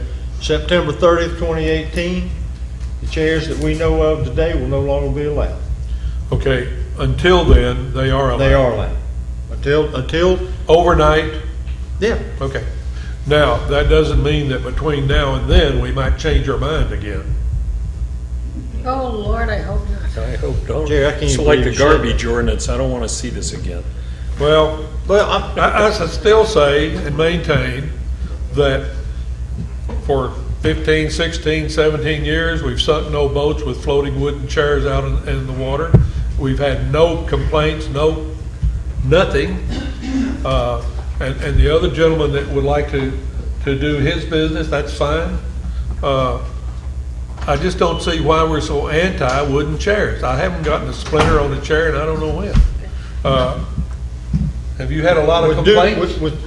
I don't have a problem with the wooden chairs, but but all chairs have to be removed nightly as of September 30th, 2018. Well, maybe we can change that. I mean, I don't see a sense in changing. Mayor, if you would, may I ask a question?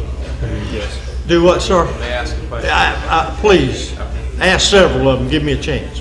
Take a break. The main compromise idea was to pull the chairs back. Does anyone know confidently whether that satisfies the industry? Are we fixing their issue with that, or is that a compromise that doesn't really cure the problem? Does it satisfy who? The industry, the vendors. Well, Your idea of pulling back the chairs as a way to compromise and get them further from the water, probably help with safety, create more room on the beach. Make it easy to clean the beach and all that. I heard it as a potential compromise. What I'm not sure about is whether that I works believe, well for the vendors. If it does, then I that's believe something we to- asked that, we approached that idea at the very beginning of Leave No Trace. I might be wrong, Hector's here, but I thought that we addressed that to Hector. You know, perhaps you could bring it back to the building. Now, I don't think that it was ever done. I don't know, maybe Hector wants to share what he... I think it would be, Okay. it would be very, the conditions that exist, based on things that have happened there, I doubt seriously he's got a word to say. And I may be Okay. speaking for you, Okay. but I don't think that's... Okay, fine. Okay, that's fine. Okay, now- That's fine. So what Nick has offered is that, the language, we have a motion and a second, so let's, I don't want to get too far away from that. We have a motion to leave it as it is. This is good till the 18th or whatever. The 18th, the 2018, September 30th, and we're going to act on that, and then everything else we're discussing here may be me, I don't know. And just for Mr. Wallace's background, you got to vote 2 more times on this because you still have to read the ordinance and adopt it. So what are we voting on we're now? voting right now to clarify that Section 7 remains as written, to make sure that Nick understands and there's official action by this council to give him something that he can hang his hat on.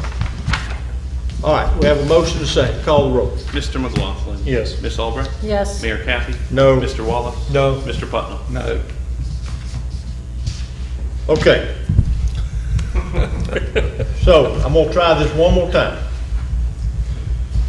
If we are not, if September 30th of 2018 is not what we want to do with the big chairs, is it safe for me to assume that there is a consensus then that the location of the chairs are okay?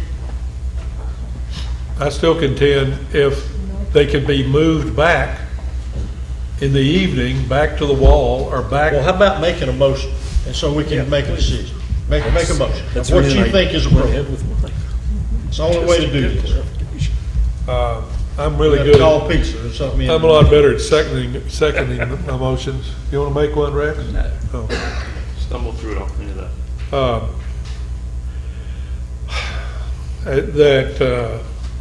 Are we still tying this into the 18th or no? No. No. No, the 18th's off the table right now. Let me ask- 2018 is off the table. Mayor, may I ask one question, quick one, just before we go? Yes. We've talked about chairs, this 7 actually contain most, bringing everything in, so will the motion contain bringing everything that's the vendor's business back up to the beach?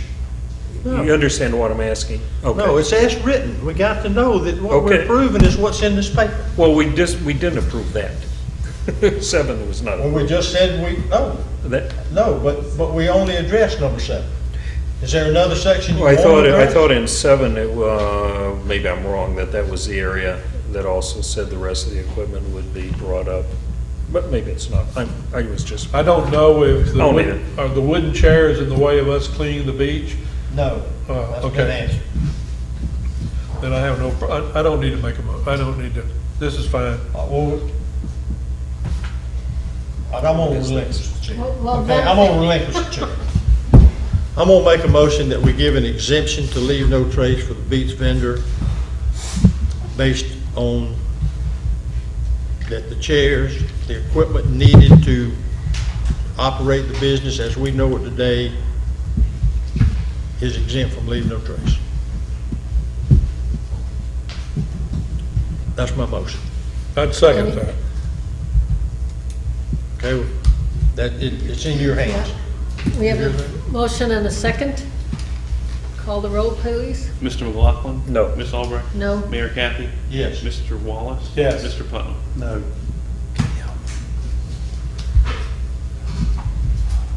Okay. I'll make a motion then.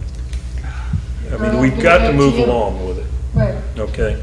I'll make a motion that the chairs and the equipment the vendors need to do their business, with exception of the items that have been exempted, like boxes and so forth, be moved up to the edge of the edge of the beach, furthest away from the water line. Within reason, yeah. Toe Yeah, of the dune. Toe, Over the dune or seawall. yeah. Yeah, well. Okay. Does everybody understand it? I think I do. I tried to make it short, Jerry, just for you. And that would make them exempt from leave no trace. Is that the motion? Okay. Yeah. Once moved up to that area, makes them exempt from leave no trace, because they're not asked to carry it on. All right, we have a motion. Do I have a second? Second. We have a motion and a second. Call the roll. Mr. McLaughlin? Yay. Ms. Albrecht? No. Mayor Kathy? Yes. Mr. Wallace? Yes. Mr. Putnam? No. So is that Clint passed. Hill's bill? Yes. That's 3-2. Okay, We have to do something. thank you. Can anybody, Now, Nick, do you- can anybody repeat what we just voted Do on? you fully understand what we just said? I mean, you We know how to exempted write them from that? everything. I do. Yeah, basically, as long as it's Just moved. Just the equipment has to be toe of the removed to the dune. toe of the dune. Yes. Okay. We heard Rex's feelings. Okay. Leave no trace. Oh, I'm sorry. Yes, ma'am. Sure. Rebecca Atkinson with High Tide Beach Service. Yes, ma'am. I just need clarification. Do we have the right to put our chairs and umbrellas on the beach at the request of guests? If you're working inside the permitted area of a beach vendor permit. We have a beach vendor permit, but our guests are from the canal to, Oh, yes, it's covered in there, that you can't drive on the beach. I understand Yeah, that that. individual. But absolutely, Yeah. Okay, That's the All way right. I- absolutely, you just can't drive on the beach. all right, thank you.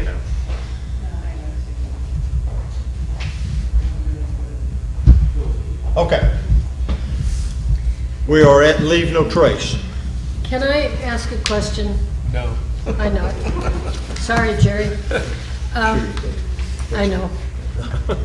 We're talking about vehicles, and I'm not sure why we need a tractor on the beach. Can we put in there, no tractors, 4 wheels only? On the beach vendor, Yeah, I mean, you Uh, can. I think you got a lot of detail already covered on. because your I'm driving thinking, on you beach know, if ordinance. we don't put it in, the chances of not necessarily this beach vendor, but any other beach vendor could come and start, and I don't know that we want a tractor riding on the beach. Okay, what if we have a storm coming and they want to quickly remove those? Special Could That's- we permission give to the an police. exemption and Sure. say you have special permission? Sure, That's entirely that's different. reasonable. I'm talking about That's all it's day-to-day. used for. Okay. That's the only time it's done. Does he call the sergeant to, or the police to? Well, but I mean, bring it that's down? the purpose of, is to be able to move the stuff around. Mr. Bill, to answer your question, yes, he does. Okay. Since all this has occurred, anytime he's had to come and go, he's notified me.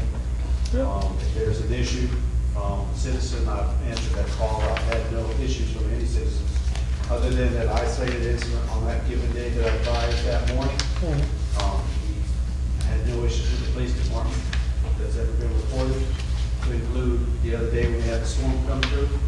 We're in communication with that, as well as this morning, we've been in communication. Nick, for just trying to make sure, what about in leave no trace do you need? I don't think I need anything unless there are negative comments about the way the enforcement clauses were drafted. They're set up. We went through those last time. Yeah, we did. Okay. So, can we slide leave no trace over in the done file?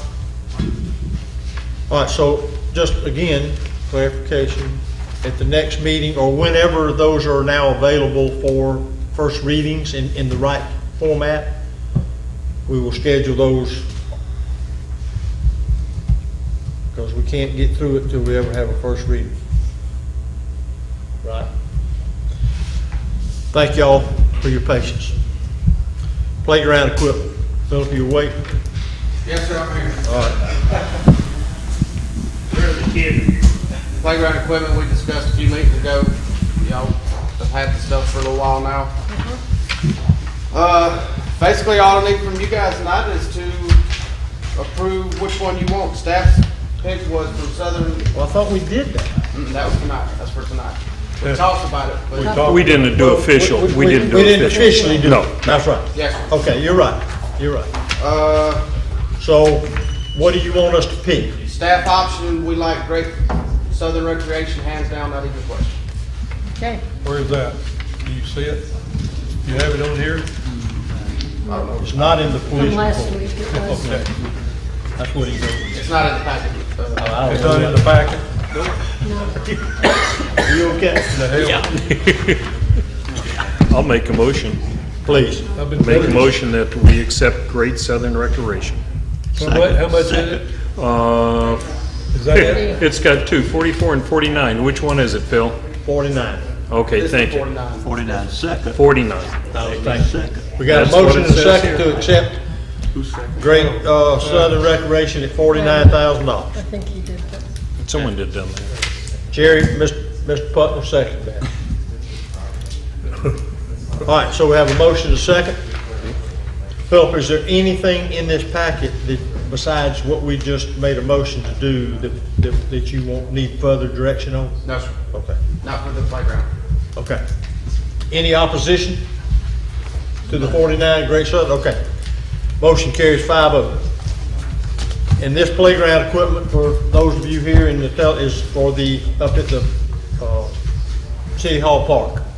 Is that what it's called? Yes. Yes. Municipal Park. Municipal Park. We haven't changed the name. Yeah. Thanks. Paving projects. Philip, that's you too. Paving project, we got 3 bids on that one. One from C. Miles, one from Roberts and Roberts, and one from GCUC, Gulf Coast Underground. Okay. Roberts and Roberts came in as the cheapest by about $3,000, I think it was. GCUC came in second, C. Miles came in third. So, and this is the project to extend 30th Street, 29th Street, 9th Street, and Oleander Avenue. Not any of the roads beyond the CCCL line. We missed the adult playground equipment. I'm gonna get to that after the Okay. paving. Okay, so we have 3 bids. Is there a motion to pick somebody?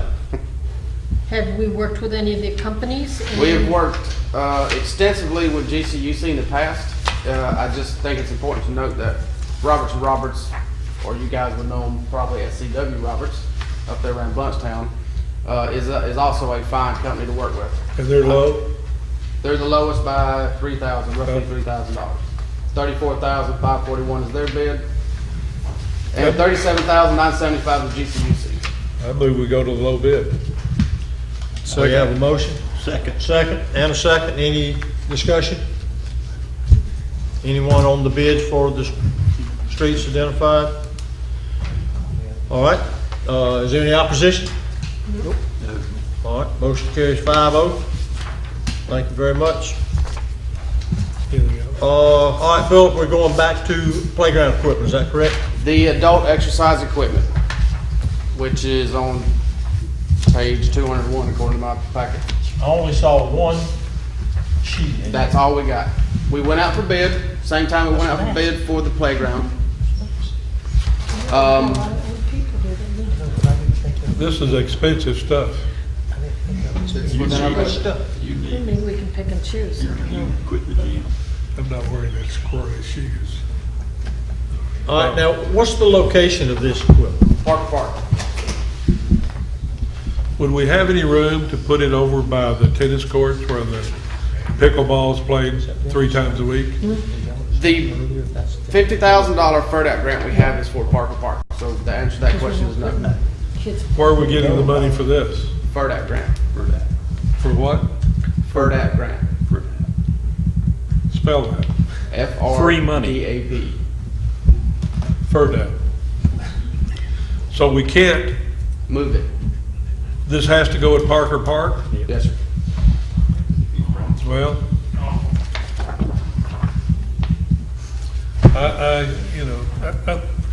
the majority of the people that exercise here in Mexico Beach play pickleball there on the tennis courts 3 times a week. And I've seen 45 to 50 people out there at a time, and they're all adults. And then I've seen the emergency people out there quite a bit too. And that's where I think they need the stretching material, the equipment and all that. But we can't put it there anywhere, right? Right.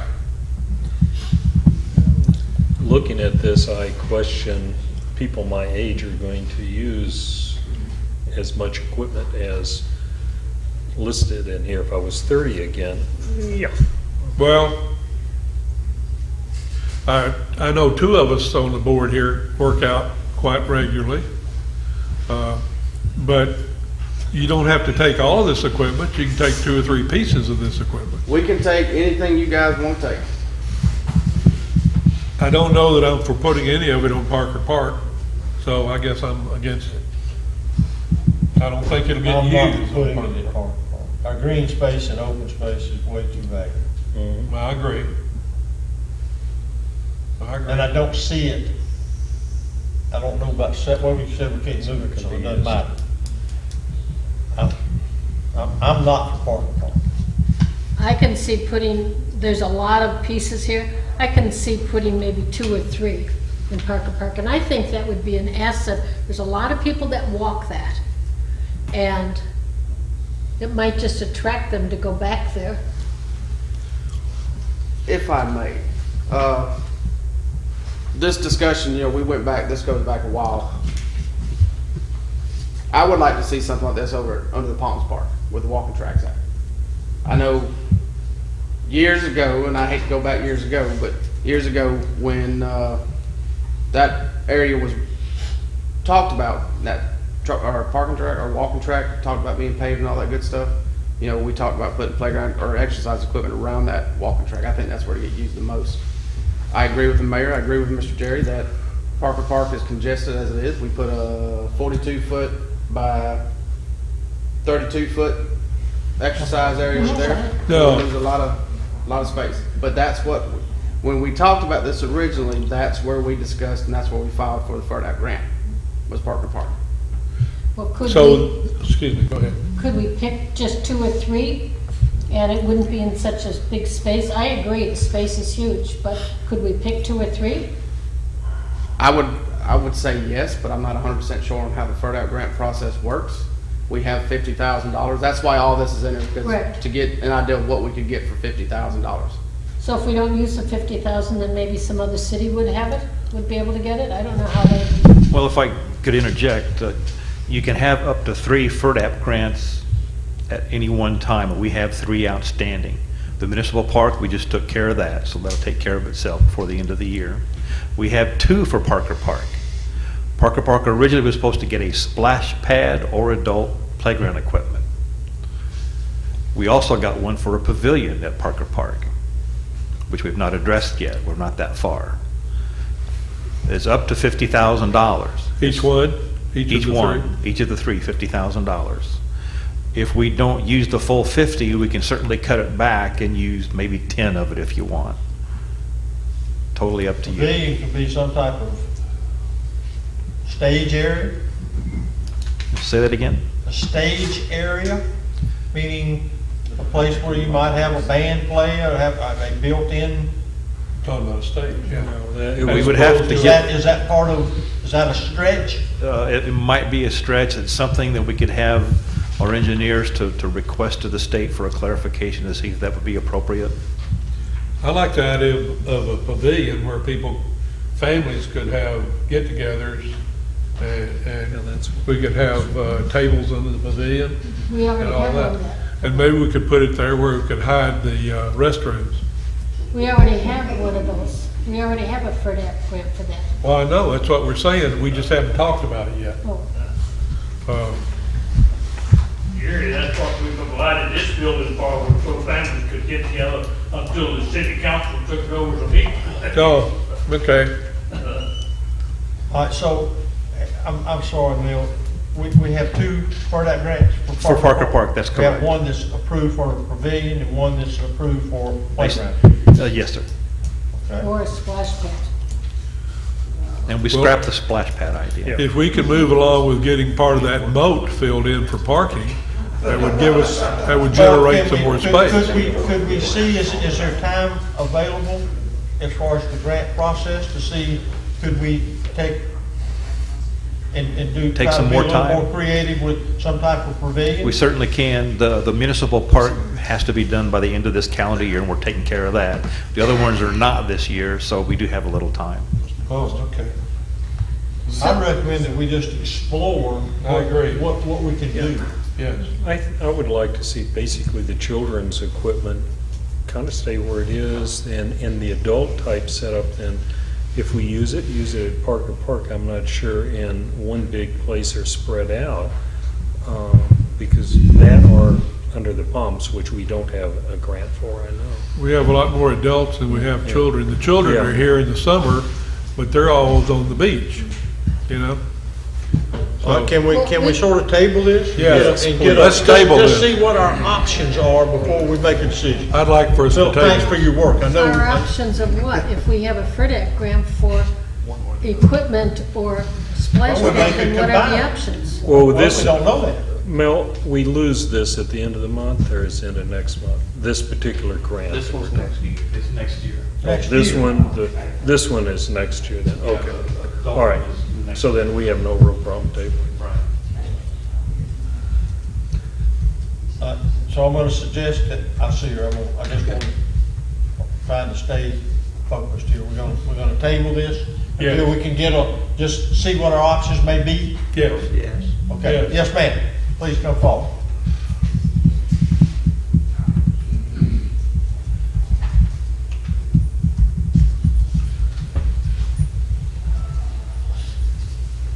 Charlotte Howard, 103 North 28th Street. The park, is there any way that we could get a walking trail or a bike trail? There's so many of us my age that could walk if we had the place to go or ride our bikes away from 98th. Under the palms? So Under the palms has an asphalt walkway. Yeah. anyway, that was my suggestion because it would be used a lot more than the exercise I do. Thank you, ma'am. All right, so we're gonna put that on hold. We're gonna come back with some, what our possibilities may be. All right, Chief, you're up.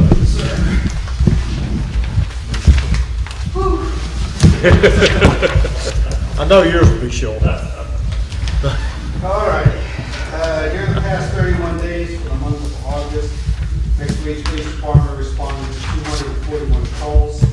We conducted 3,810 building and security checks. We had 27 traffic stops that resulted in 6 citations and 23 warnings. We had 1 distressed swimmer call, 2 vehicle accidents with no injuries. We had 4 suspicious person calls throughout the community. We assisted the other agency 8 times, 16 residential and burglar alarms, of which I think about 5 are the same residents. So we're going to address that residence to see if we can create either a monetary correction or something so he can get his residents corrected. 2 disturbance verbal calls, 1 intoxicated person, 1 DUI that turned out to be unfounded, 2 physical disturbance calls, 2 fire-related calls, and a lot of that could be down electrical loud wires, 3 suspicious vehicles, 4 reckless drivings, 2 medical life threatenings, and 21 medical calls that we responded and assisted with ESU, and we had no arrests for the month. Any questions? Questions for the chief from the table? Nope. Any citizens? Chief, thank you very much. Yes, sir. All right, Mr. Hall? I've got nothing special, Mayor. Okay. Any questions? Public Works? All right, Adrian?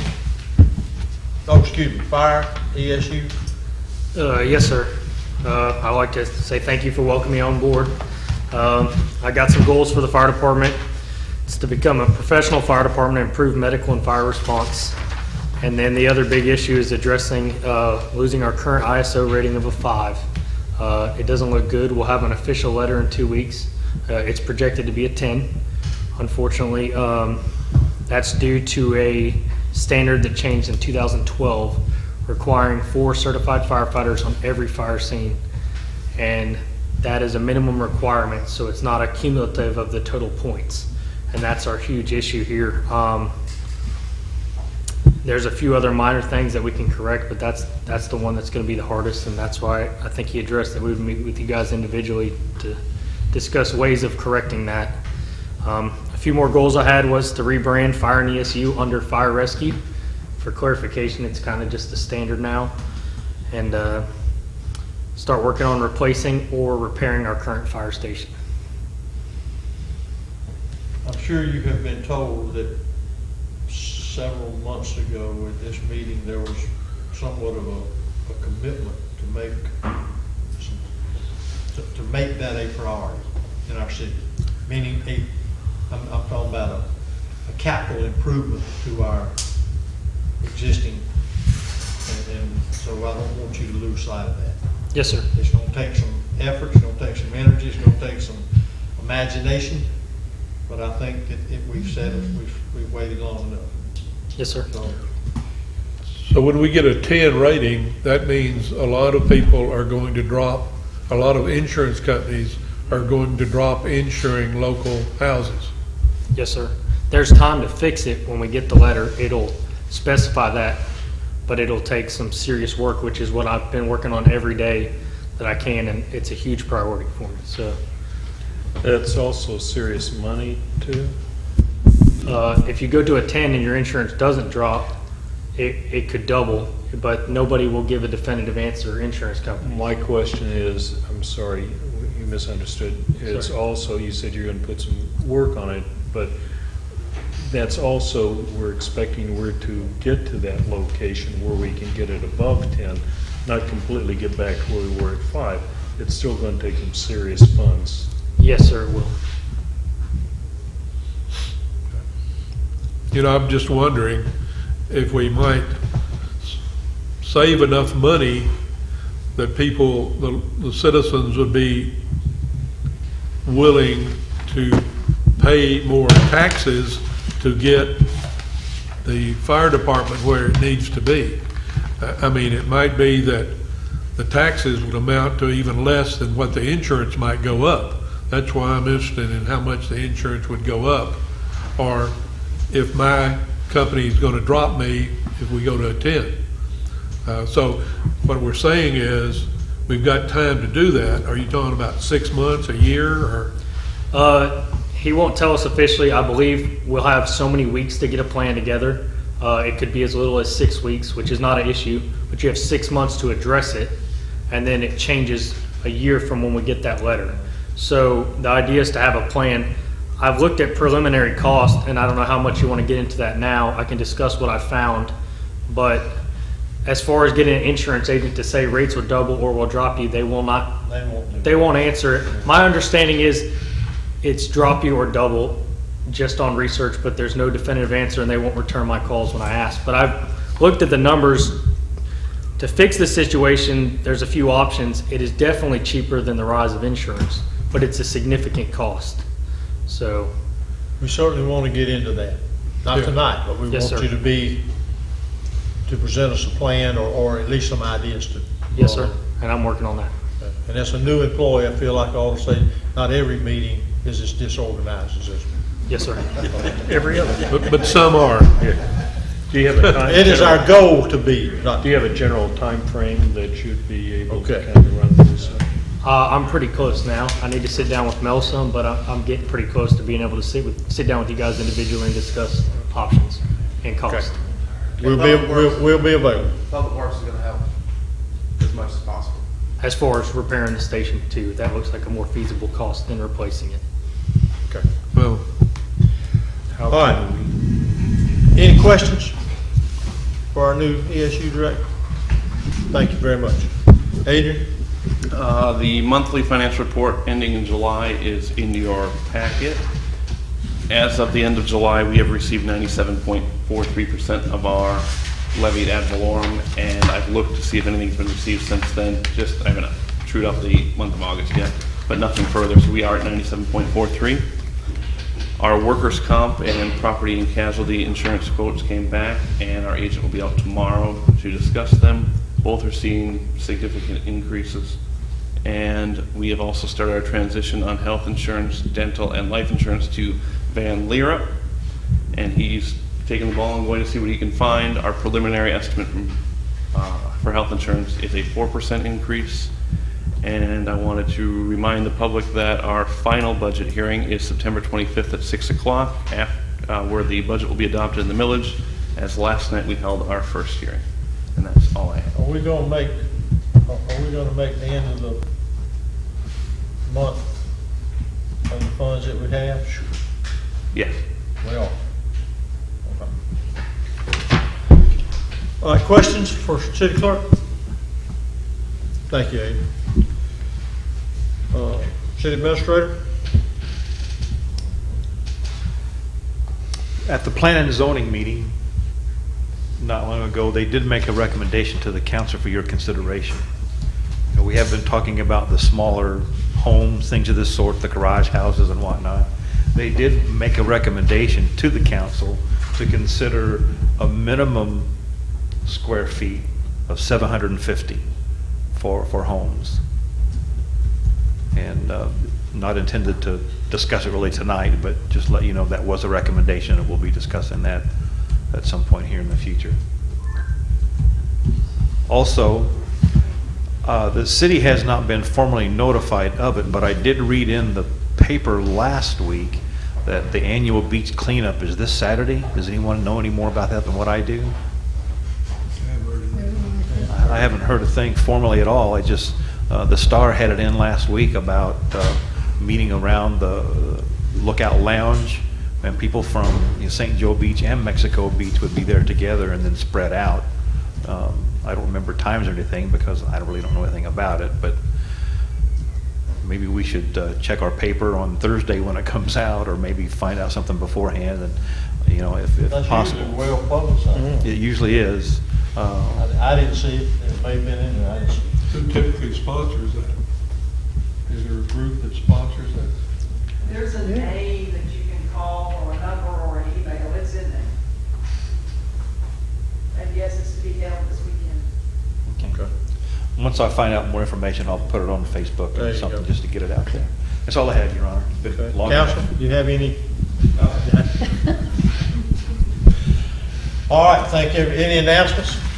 Thank you everyone for coming. Motion for adjournment? So moved. back and forth. Thank you. Enjoy your trip. Okay, so next week you can get.